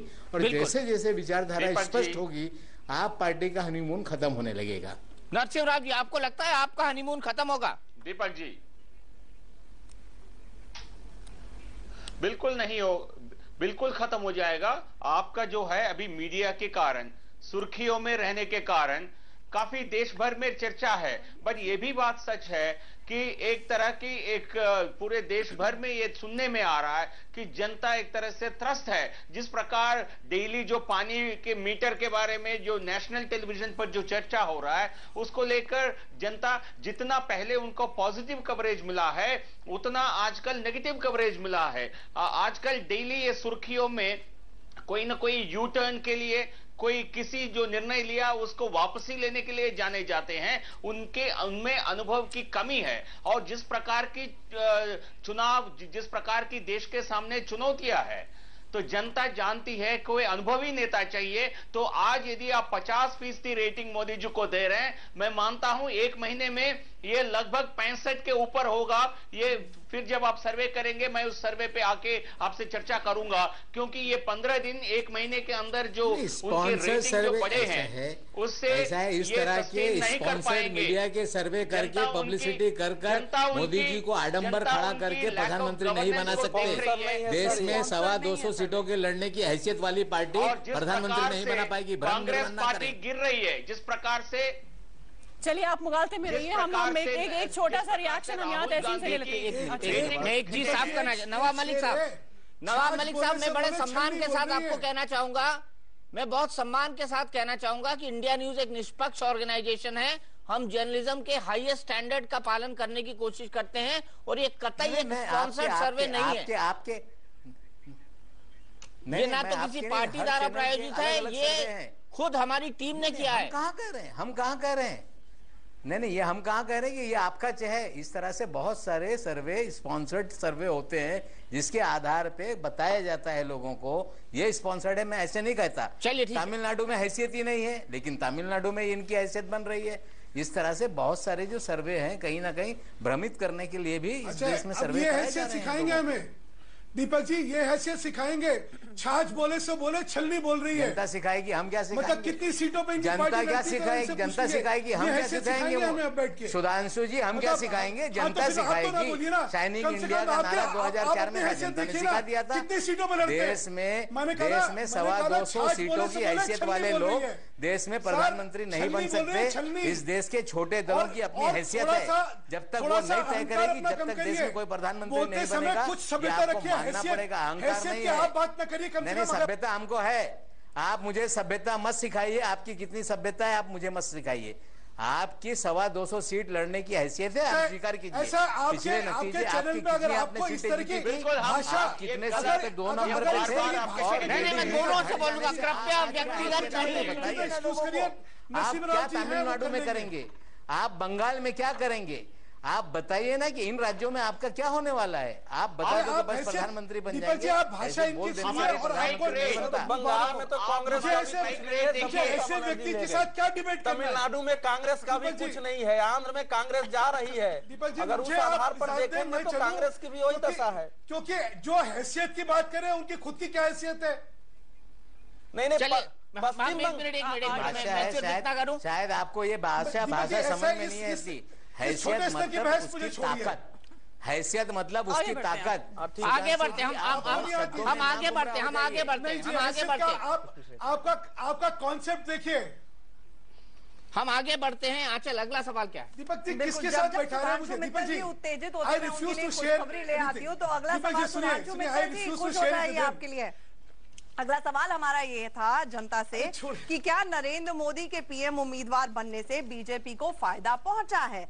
उसके ऊपर हाँ कहा 64% लोगों ने, सुधांशु जी खुश, नहीं कहा 20% लोगों ने, और कह नहीं सकते कहा 16%। यानी कि वास्ट मेजॉरिटी 64% लोगों ने कहा कि वाकई वो नरेंद्र मोदी के पीएम पद के उम्मीदवारी बनने से बीजेपी को फायदा पहुंचा है। अब यही सवाल कहीं ना कहीं दीपक ये भी खड़ा हो जाता है कि क्या मोदी की लहर जो वाकई मोमेंटम गेन करेगी, विधानसभा चुनाव में भी हमने देखा था, क्या कॉम्बिनेशन ऑफ फैक्टर्स था या फिर कुल मिलाकर देखा जाए तो strong anti incumbency Manmohan Singh सरकार के प्रति? मनमोहन सिंह सरकार के प्रति सुधांशु जी के पास। आंचल आप ही जाइए, आप सीधा। सुधांशु जी एक बात बताइए, हम बार बार पूछ के थक गए और ये भी देखने की कोशिश करते रहे कि 3 मुख्यमंत्री जो आपके नए नए बने वो कितनी बार मोदी जी को धन्यवाद कर रहे थे मंत्री बनने के बाद, मुख्यमंत्री बनने के बाद।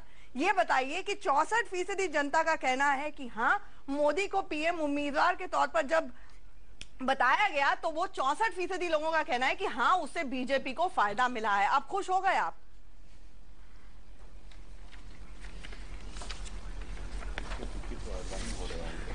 आप जो अभी जनादेश मिला था इन चारों राज्यों का, उसका एक थोड़ा सा मूल्यांकन और विश्लेषण कर दीजिए। इसमें 72 लोकसभा सीटें थी इन 4 राज्यों के अंदर। भाजपा के पास पहले 30 थी। इस जनादेश के बाद वो इस समय 62 हमारे पास है, 8 है कांग्रेस के पास और 2 है आम आदमी पार्टी के पास। अब इस सत्यता को सब लोग नकारने में लगे हुए हैं। एक ऐसा माहौल बनाया गया जैसे हम तो हार गए और आम आदमी पार्टी जीत गई। देश में 5000 विधानसभा की सीटें हैं, जिसमें से 28 सीटें वो जीते, 32 वहां पे भी हम दिल्ली का ही कर ले परिप्रेक्ष्य तो दिल्ली में हम जीते थे। 570 विधानसभा के चुनाव था ये, जिसमें से कि भाजपा 410 जीती थी और ये 28 जीते थे। फिर भी हम हार गए और बाकी लोग जीत गए। मेरा सिर्फ क्या कहना है कि जो जनादेश हो रहा है, जो माहौल है, जो सामने चीज है, उसका सही मूल्यांकन हो नहीं रहा। अब अभी क्या हुआ? अब देखिए आशुतोष जी जो थे इतने जोर जोर से जो है IBN 7 पे लगे रहते थे 1 साल से, आम आदमी पार्टी और ये पार्टी और वो पार्टी, और फौरन चले गए। क्या हो रहा है? जैसे आपने देखा ना कि मीडिया की वजह से बहुत बड़ा करता है कि आम आदमी को बढ़ाया जा रहा है। देखिए मीडिया की एक विश्वसनीयता है। सुनिए एक सेकंड मैं खत्म कर लूं। बिल्कुल, मैं किसका अधिकार है किसका नहीं इसमें विषय में मैं सिर्फ एक चीज कहना चाहता हूं। मीडिया 4th एस्टेट मानते हैं, उसकी एक विश्वसनीयता है। अगर कोई भी आदमी उस विश्वसनीयता को तोड़ने का कोई कदम उठाएगा तो मीडिया को कलेक्टिवली सोचना चाहिए कि हमारी विश्वसनीयता और सत्यता कैसे बनी रहेगी। वो जाते देश सेवा के लिए जाते, 2 साल बाद चुनाव लड़ने जाते तो कोई दिक्कत नहीं आती। लेकिन जैसे ये, और ये किसी भी इंस्टीट्यूशन के लिए ट्रू है, अगर जुडिशरी का आदमी छोड़ के फौरन चुनाव लड़ने चला जाएगा या राजनीतिक पार्टी को ज्वाइन करेगा, उसमें प्रश्न चिन्ह लगता है। सीएजी होगा या कोई होगा, ये किसी एक दल विशेष के लिए मैं नहीं कहना चाहता।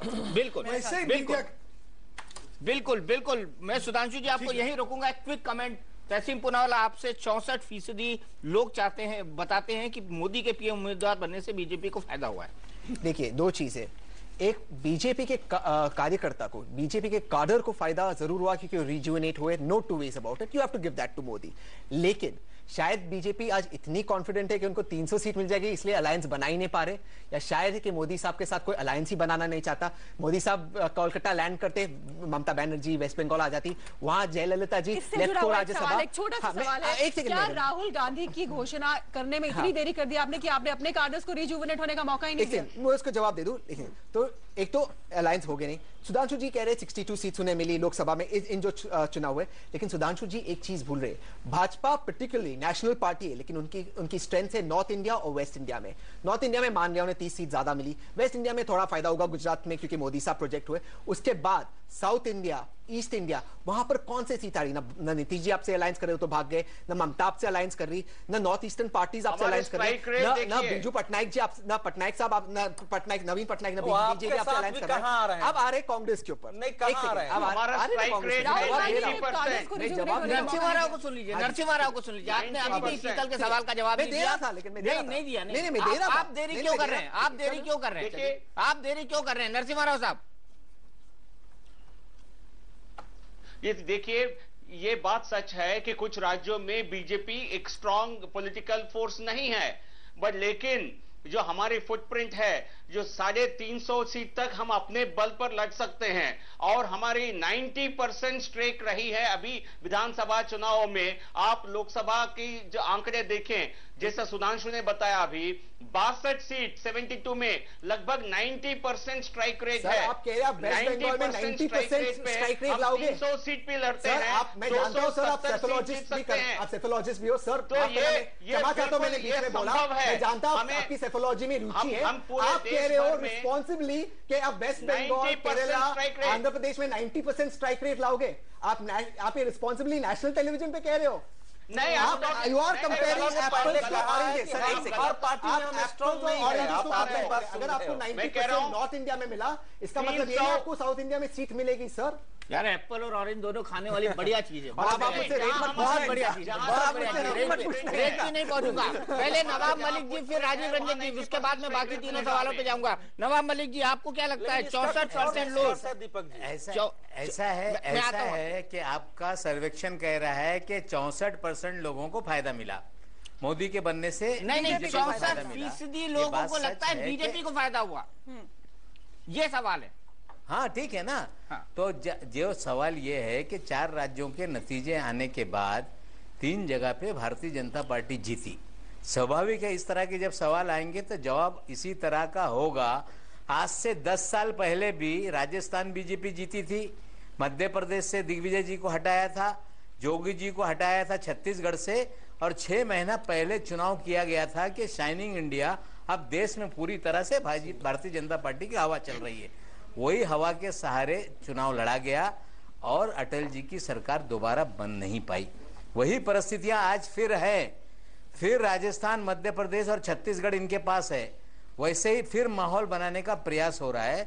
जो नरसिम्हा राव जी कह रहे हैं कि 350 सीटों पे वे चुनाव लड़ सकते हैं, मुझे लगता है कि उत्तर प्रदेश की 80 सीटों को वो ग्रहित रख के चल रहे हैं कि यहाँ भी कभी हम जीते थे, लेकिन आज नतीजे वो आपके पक्ष में कितने हैं, कम से कम कितनी सीटों पे आपने डिपॉजिट होया है, कहाँ? नहीं, वो तो ठीक है। अरे हर आदमी, अरे ठीक है, मेरा गांव ही उत्तर प्रदेश में नरसिम्हा जी, जहाँ पे अटल जी ने चुनाव बलरामपुर लड़ा, वहीं का मैं हूँ।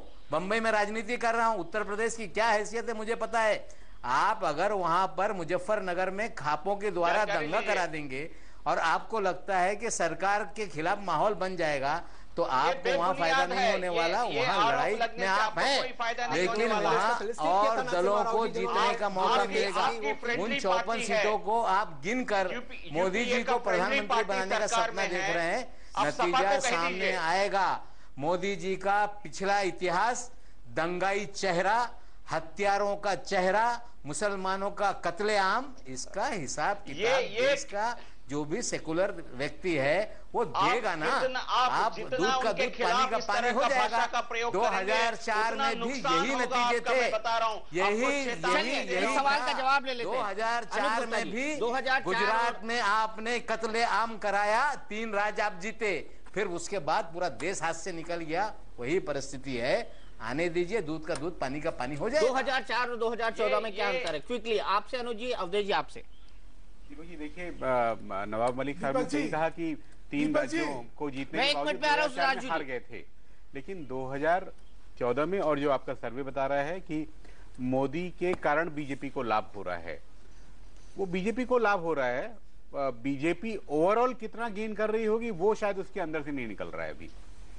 देखिए 2004 और 2014 में जमीन और आसमान का अंतर है। राजनीतिक वातावरण को लेके, देश की परिस्थितियों को लेके, सामाजिक सांस्कृतिक सोच को लेके बिल्कुल दोनों में कोई समानता नहीं है। इस समय पूरे देश में केंद्र सरकार के विरुद्ध एक असंतोष का वातावरण है। भारतीय जनता पार्टी केंद्र में सरकार में नहीं है। लोगों के सामने स्पष्ट है कि भ्रष्टाचार और महंगाई सबसे बड़ा मुद्दा है। इसलिए 2004 और 2014 के बीच तुलना नहीं हो सकती है। लेकिन मैं दीपक जी इसमें जो निष्कर्ष मुझे आ रहे हैं मैं उसको बताना चाहूंगा। समाप्त करेंगे, इसको समाप्त करेंगे क्योंकि कई सारे सवाल अभी बाकी हैं। राजीव रंजन जी, मैं इस सवाल के बाद आपके पास आऊंगा और सबसे पहली प्रतिक्रिया आपका लूंगा। क्या आंचल अगले तीनों सवालों को हमको बता देना चाहिए और उसके बाद हमारे पास समाप्त करने के लिए 20 मिनट होंगे, फिर हम 9 बजे नए सिरे से बहस को आगे ले जा सकते हैं। बिल्कुल। अगला सवाल जो कि हालांकि तहसीम शीतल ने बाकायदा सवाल पूछा था, तहसीम ने जवाब नहीं दिया। कि कांग्रेस इतने लेट लतीफी क्यों दिखा रही है राहुल गांधी के नेम के डिक्लेरेशन पे, अब उसका खामियाजा देखिए भुगती है। इस सवाल में जब हमने जनता से पूछा कि क्या राहुल गांधी की हाल की कोशिशों से कांग्रेस को फायदा मिलेगा, तो 28% लोगों का कहना था कि हाँ मिलेगा। 53% लोगों का कहना था कि कोई फायदा नहीं मिलने जा रहा है, कह नहीं सकते। 19% लोगों ने कहा। यानी कि जो हाथ दिखाते हैं और साथ के साथ चेहरा नहीं दिखाते, ये खामियाजा कहीं ना कहीं जो गैप है, कांग्रेस की कंफ्यूजन की स्थिति, वो यहाँ पर साफ नजर आ रही है। 10वां सवाल हमने लोगों से पूछा कि अगली सरकार किस पार्टी की होनी चाहिए, तो बीजेपी। 59% लोगों ने कहा कि बीजेपी की अगली सरकार होनी चाहिए। यानी कि 20 शहरों में हमारे स्नैप पोल में यहाँ पर एक बात जोड़ दूं, बीजेपी प्लस बीजेपी और एलाइंस, और यहाँ हम कांग्रेस प्लस की बात कर रहे हैं। जी, बीजेपी प्लस 59% लोगों का कहना था। कांग्रेस 17% लोगों का कहना है कि कांग्रेस की सरकार होनी चाहिए। बहुत बड़ा गैप यहाँ पर बीजेपी और कांग्रेस के बीच में नजर आ रहा है। और आप पार्टी 24% लोगों का कहना है कि आप पार्टी की सरकार होनी चाहिए। हालांकि मेट्रोपॉलिटन सिटीज में ये मूड ज्यादा नजर आ रहा है कि आप फैक्टर है, लेकिन अगर देश की बात की जाए, क्योंकि हमने कस्बों में अपने रिपोर्टर्स को भेजा था जिन्होंने जनता का मूड खंगालने की कोशिश की गई, वहां पर बीजेपी इस सवाल में कम से कम क्लियर विनर नजर आ रही है। 59% जनता कह रही है। उसके बाद 11वां और सबसे बड़ा की क्वेश्चन, आपके मुताबिक बेहतर प्रधानमंत्री कौन होगा? नरेंद्र मोदी। 58% लोगों का कहना है कि नरेंद्र मोदी जो है वो पीएम पद के लिए एक बेहतरीन उम्मीदवार होंगे। केजरीवाल, 30% लोगों का कहना है कि केजरीवाल बेहतरीन उम्मीदवार होंगे। राहुल गांधी पिछड़ गए हैं, 12% सिर्फ जनता मानती है कि राहुल गांधी पीएम कैंडिडेट हो सकते हैं। मनमोहन सिंह कहते हैं उनको कोई ऐतराज नहीं है टीम राहुल में काम करने से, लेकिन राहुल गांधी क्या सरकार बना पाएंगे, प्रधानमंत्री बन पाएंगे? सत्ता एक जहर है, उनकी मां ने कहा था, वो सत्ता का जहर पी भी पाएंगे? अब ये बहुत बड़ा सवाल हो गया दीपक। जी हाँ, और एक बड़ा पुराना फिल्मी गाना है, अवधेश जी को जरूर याद होगा, जीवन है अगर जहर तो पीना ही पड़ेगा। हाँ, दुनिया में अगर आए हैं तो जीना ही पड़ेगा। तो वाकई सत्ता जहर हो गई है तहसीन, क्यों हो गई है? राहुल गांधी जी कहते हैं ऐसा। वो सही कहते हैं, और उन्होंने इसका क्लैरिफिकेशन भी आज दिया है आज के न्यूज़पेपर ने। उन्होंने बताया सत्ता को आप किस तरह से इस्तेमाल करते हैं उस हिसाब से जहर होता। अगर आप सत्ता को लोगों को बांटने में डिवाइड करें, जैसे कि गुजरात में हो रहा है, जैसे मुजफ्फरनगर में जिन लोगों ने दंगे कराए उनको मोदी साहब ने फेलिसिटेट किया अपने रैली में, उस तरह से तो जहर होता है। वही सत्ता अमृत भी हो सकती है अगर आप लोगों का विकास कर सकते हैं, अगर आप लोगों का विकास कर सकते हैं, लोगों को गरीबी के बाहर निकाल सकते हैं, लोगों का कल्याण कर सकते हैं। तो आप जहर है या अमृत है वो लीडर के ऊपर डिपेंड होता है। आपको एक आज ब्रेकिंग न्यूज पता है? बताइए सर। ऑपरेशन ब्लू स्टार के बारे में डेविड कैमरून ने मार्गरेट थैचर के रोल को प्रोब करने के लिए इन्वेस्टिगेट करने के लिए लिखा हुआ है। ठीक है। और आपको पता है उसका फॉलो आउट क्या था? इंदिरा जी का एसेसिनेशन, और इंदिरा जी के एसेसिनेशन का फॉलो आउट क्या था? देश में सिख विरोधी सबसे बड़ा दंगा। तो आप अगर दंगे की बात करें, बहुत अच्छी बात। आप मैं thank you, Deepak ji 1 minute लगेगा, मैं आपका शुक्रगुजार हूं, आपने इस टॉपिक को निकाला। 1984 सिख राइट्स, 1984 सिख राइट्स के बारे में सोनिया गांधी जी ने अफसोस जाहिर किया अपने रैली में। प्रधानमंत्री ने सर एक सेकंड, प्रधानमंत्री ने बार बार पार्लियामेंट में सॉरी कहा। कितने साल? लेकिन सर एक सेकंड, लेकिन आज भी मोदी साहब कहते कुत्ते का बच्चा, आज भी मोदी साहब कहते कुत्ते के बच्चे। मोदी साहब ये भी कहते हैं कि अगर मैं गलती हूं, मुझ पर कोई आरोप साबित हो जाए तो मुझे फांसी पर चढ़ा दो, उससे कम सजा मत देना। सर मैं कांग्रेस समर्थक हूं। कांग्रेस ने, एक सेकंड सर, सुधांशु जी एक सेकंड, कांग्रेस ने एक सिख प्राइम मिनिस्टर दिया इस देश को। क्या भाजपा एक मुसलमान प्राइम मिनिस्टर दे सकती है? तो जो हाथी के दांत दिखाने के अलग होते हैं और खाने के अलग होते हैं। मोदी साहब कुत्ते का बच्चा उत्तराखंड के फ्लड विक्टिम्स के लिए कभी ये शब्दों का प्रयोग नहीं करते। गुजरात के राइट विक्टिम्स के लिए बीजेपी को प्राइम मिनिस्टर ने अफसोस जाहिर की, इन्होंने जो अभी दंगे कराए मुजफ्फरनगर में उनको पैलेस्टाइन कराया और 84 के सिख दंगों के जो अपराधी है उनके खिलाफ अडवाणी जो आरएसएस के कार्यकर्ता है, अडवाणी साहब ने उनके खिलाफ केस बंद करवाया। 1993 जो आरएसएस के जो 84 के सिख दंगों में कांग्रेस के लोगों का नाम आया, उन्हें कांग्रेस तो सेकुलर पार्टी है, क्या ये करेगी भाजपा? उन्होंने एक आदमी को प्रधानमंत्री का दावेदार बना दिया है। चलिए फर्क है दोनों पार्टी में। आपने ये कहा था कि सत्ता अच्छी हो या खराब हो ये लीडर पे निर्भर करता है। राहुल गांधी को लीडर घोषित करने में इतनी देर क्यों लगाई? मेरा सवाल फिर से आप देखिए, मैं आप बताता हूँ, जहां तक मैंने कांग्रेस का इतिहास पढ़ा है, कांग्रेस चुनाव में जाती है, दीपक जी करेक्ट कीजिए, मुद्दाओं को लेकर, अपनी पॉलिसी, अपनी आइडियोलॉजी को लेकर। ये चीज है जो कांग्रेस ले जाती है जनता के सामने। वो आइडियोलॉजी जो इंक्लूसिव है, वो आइडियोलॉजी सबको साथ लेकर चलती है, वो आइडियोलॉजी अगर कोई आदमी उसे प्रोजेक्ट कर सकता है वो है सिर्फ राहुल गांधी साहब और कोई नहीं। मैं गुजरात गया हूँ। गुजरात में हिंदुओं का एरिया अलग होता है, मुसलमानों का एरिया अलग होता है। मैं खुद गुजरात गया, मैं एक गुजराती मुसलमान माँ का बेटा हूँ। मेरी माँ पिछले 1 साल से घर ढूंढने की कोशिश करी।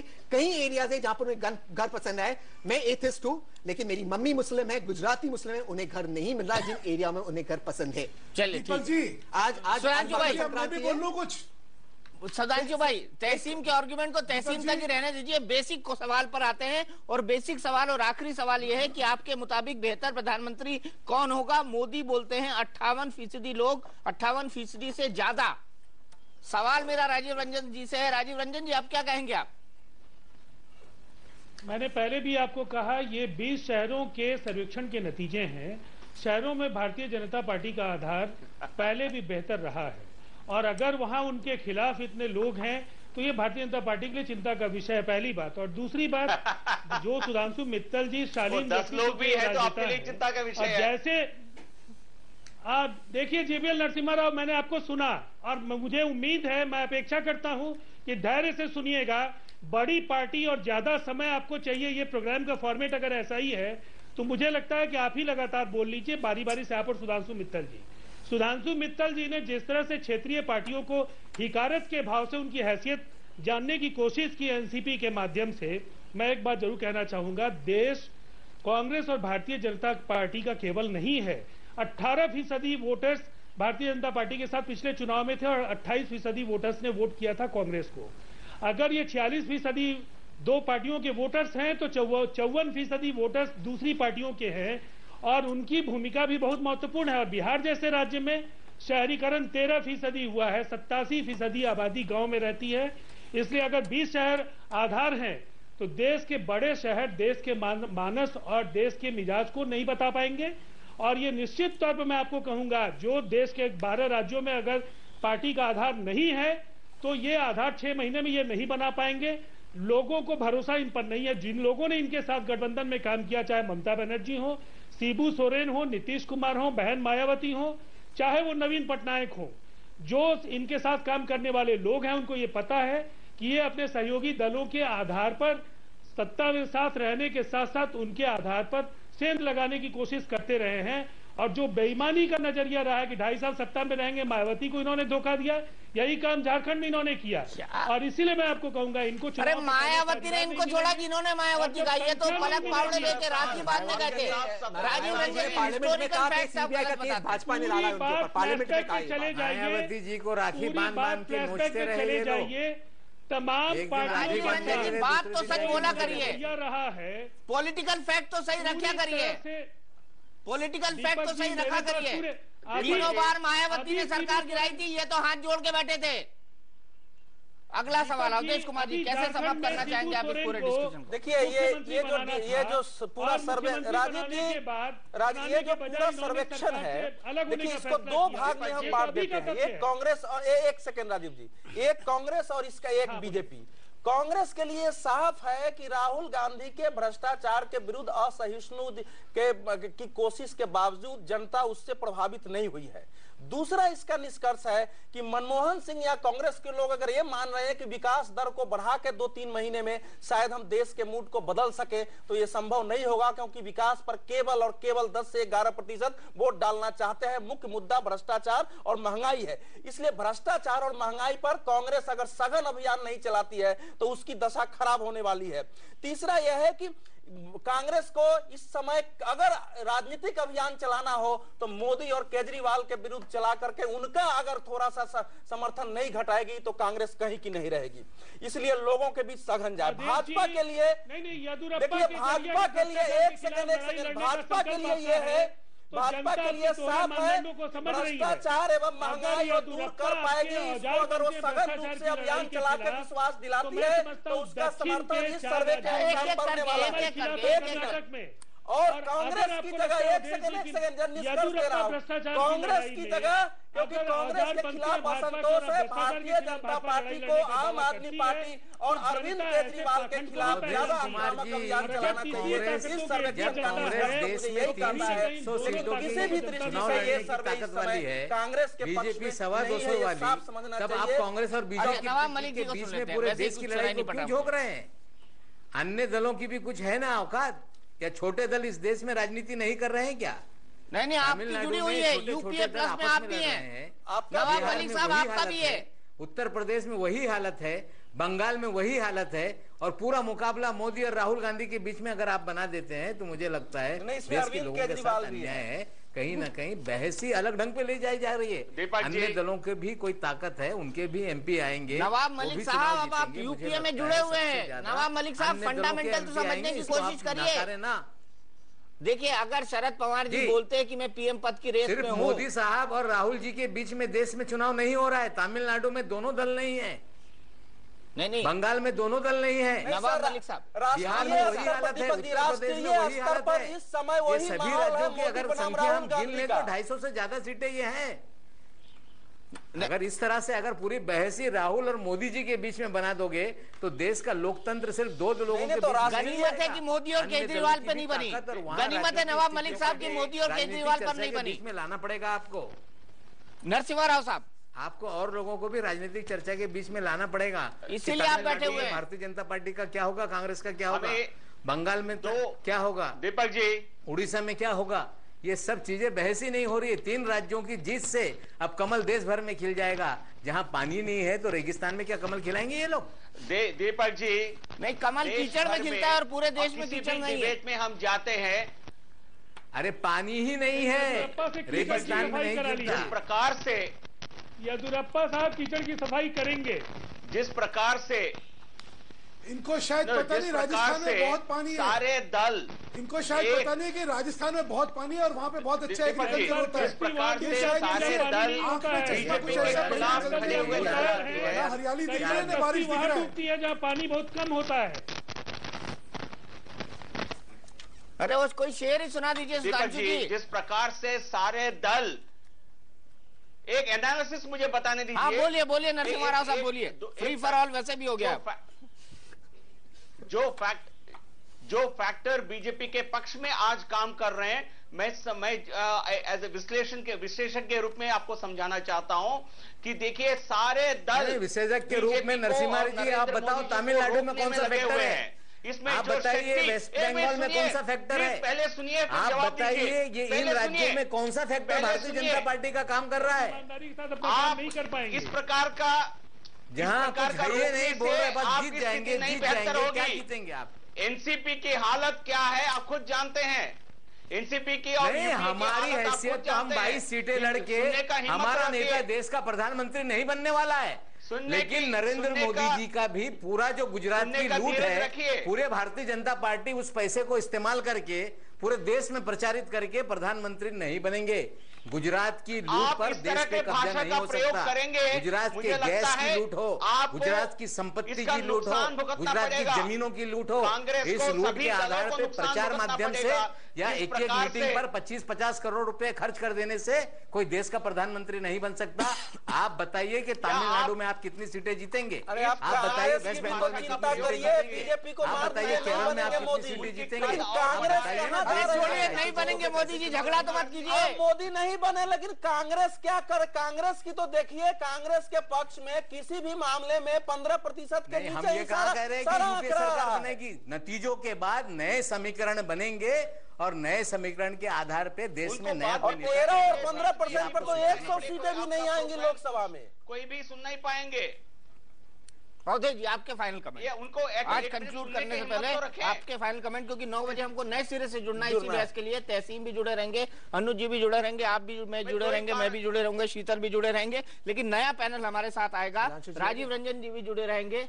सुधांशु जी को माफ कीजिएगा, उनको उनकी व्यस्तताएं जाना है। Awadhesh Kumar ji, final comment 60 second आपके शुरू होते हैं। आप फाइनल कमेंट यही है कि देश का मनोविज्ञान इस समय 20 शहरों के आधार पर साफ दिखा रहा है। मुझे स्पष्ट कहना पड़ेगा कि भारतीय जनता पार्टी और मोदी जो है कांग्रेस का विकल्प हो सकती है। इसको इस समय हमको स्वीकार करना ही पड़ेगा। कांग्रेस को जरूर इससे सचेत होना चाहिए, क्योंकि उनका पॉइंट 15 के पीछे लगातार आ रहा है। ये पूरे देश का नहीं है नवाब साहब, आप फंस रहे हैं, लेकिन ये सर्वे का महत्व है, इसका असर देश पर पड़ेगा। मनोवैज्ञानिक है ना, वही है जहाँ पे बीजेपी है, वहां का मूड तो उनके फेवर में रहेगा। लेकिन जहाँ है इसमें बिहार भी है, इसमें दिल्ली भी है, इसमें महाराष्ट्र भी है। अनुज जी, आप बिहार में लालू जी आप छुट के आ गए हैं ना। अनुज जी, आप क्या सोचते हैं? देखिए, नीतीश जी भी हैं। अंतिम 2 प्रश्न जो थे, जिसमें भाजपा के किसकी सरकार बननी चाहिए, भाजपा को 59%, लेकिन मोदी जी बेहतर पीएम के रूप में केवल 58%, और कांग्रेस सरकार होनी चाहिए 17% और राहुल जी के लिए केवल 12%। इन दोनों नेताओं के रणनीतिकारों को सोचना होगा कि उनकी व्यक्तिगत लोकप्रियता पार्टी से कम क्यों है। अरविंद केजरीवाल के मामले में उल्टा है, इसका हमें ध्यान रखना होगा। अरविंद केजरीवाल के मुकाबले उल्टा है। लेकिन राहुल गांधी साहब अभी डिक्लेयर नहीं हुए, वो किसी कॉन्स्टिट्यूशनल पद पर नहीं है। मोदी साहब 6 महीने पहले, 4 महीने पहले डिक्लेयर हो चुके हैं। तो इसमें बड़ा अंतर है। जब राहुल गांधी अगर डिक्लेयर होते हैं, अगर वो डिक्लेयर होते हैं, बिना डिक्लेयर हुए इतना सपोर्ट है। जब डिक्लेयर हो गए, मोदी साहब का सपोर्ट इमीडिएटली दिया जाएगा। सारी समिति के अध्यक्ष 2012 में ही नवंबर में बन गए। चलिए, हमारी ये बड़ी बहस जारी है। नवाब मलिक साहब और सुधांशु मित्तल जी का शुक्रिया अदा करूंगा। अगर कोई गर्मा गर्मी हुई हो और किसी की भावनाओं को ठेस पहुंची होगी तो मैं चैनल की तरफ से आपसे माफी मांगता हूं। लेकिन तो एक बहस आपके यहाँ जो अलग अंदाज में ही चलती है। अच्छा, अलग अंदाज, ठीक है, अलग अंदाज, लेकिन इतना जुदा हो जाएगा मैंने सोचा ना था। फिलहाल एक ब्रेक के बाद चर्चा जारी है।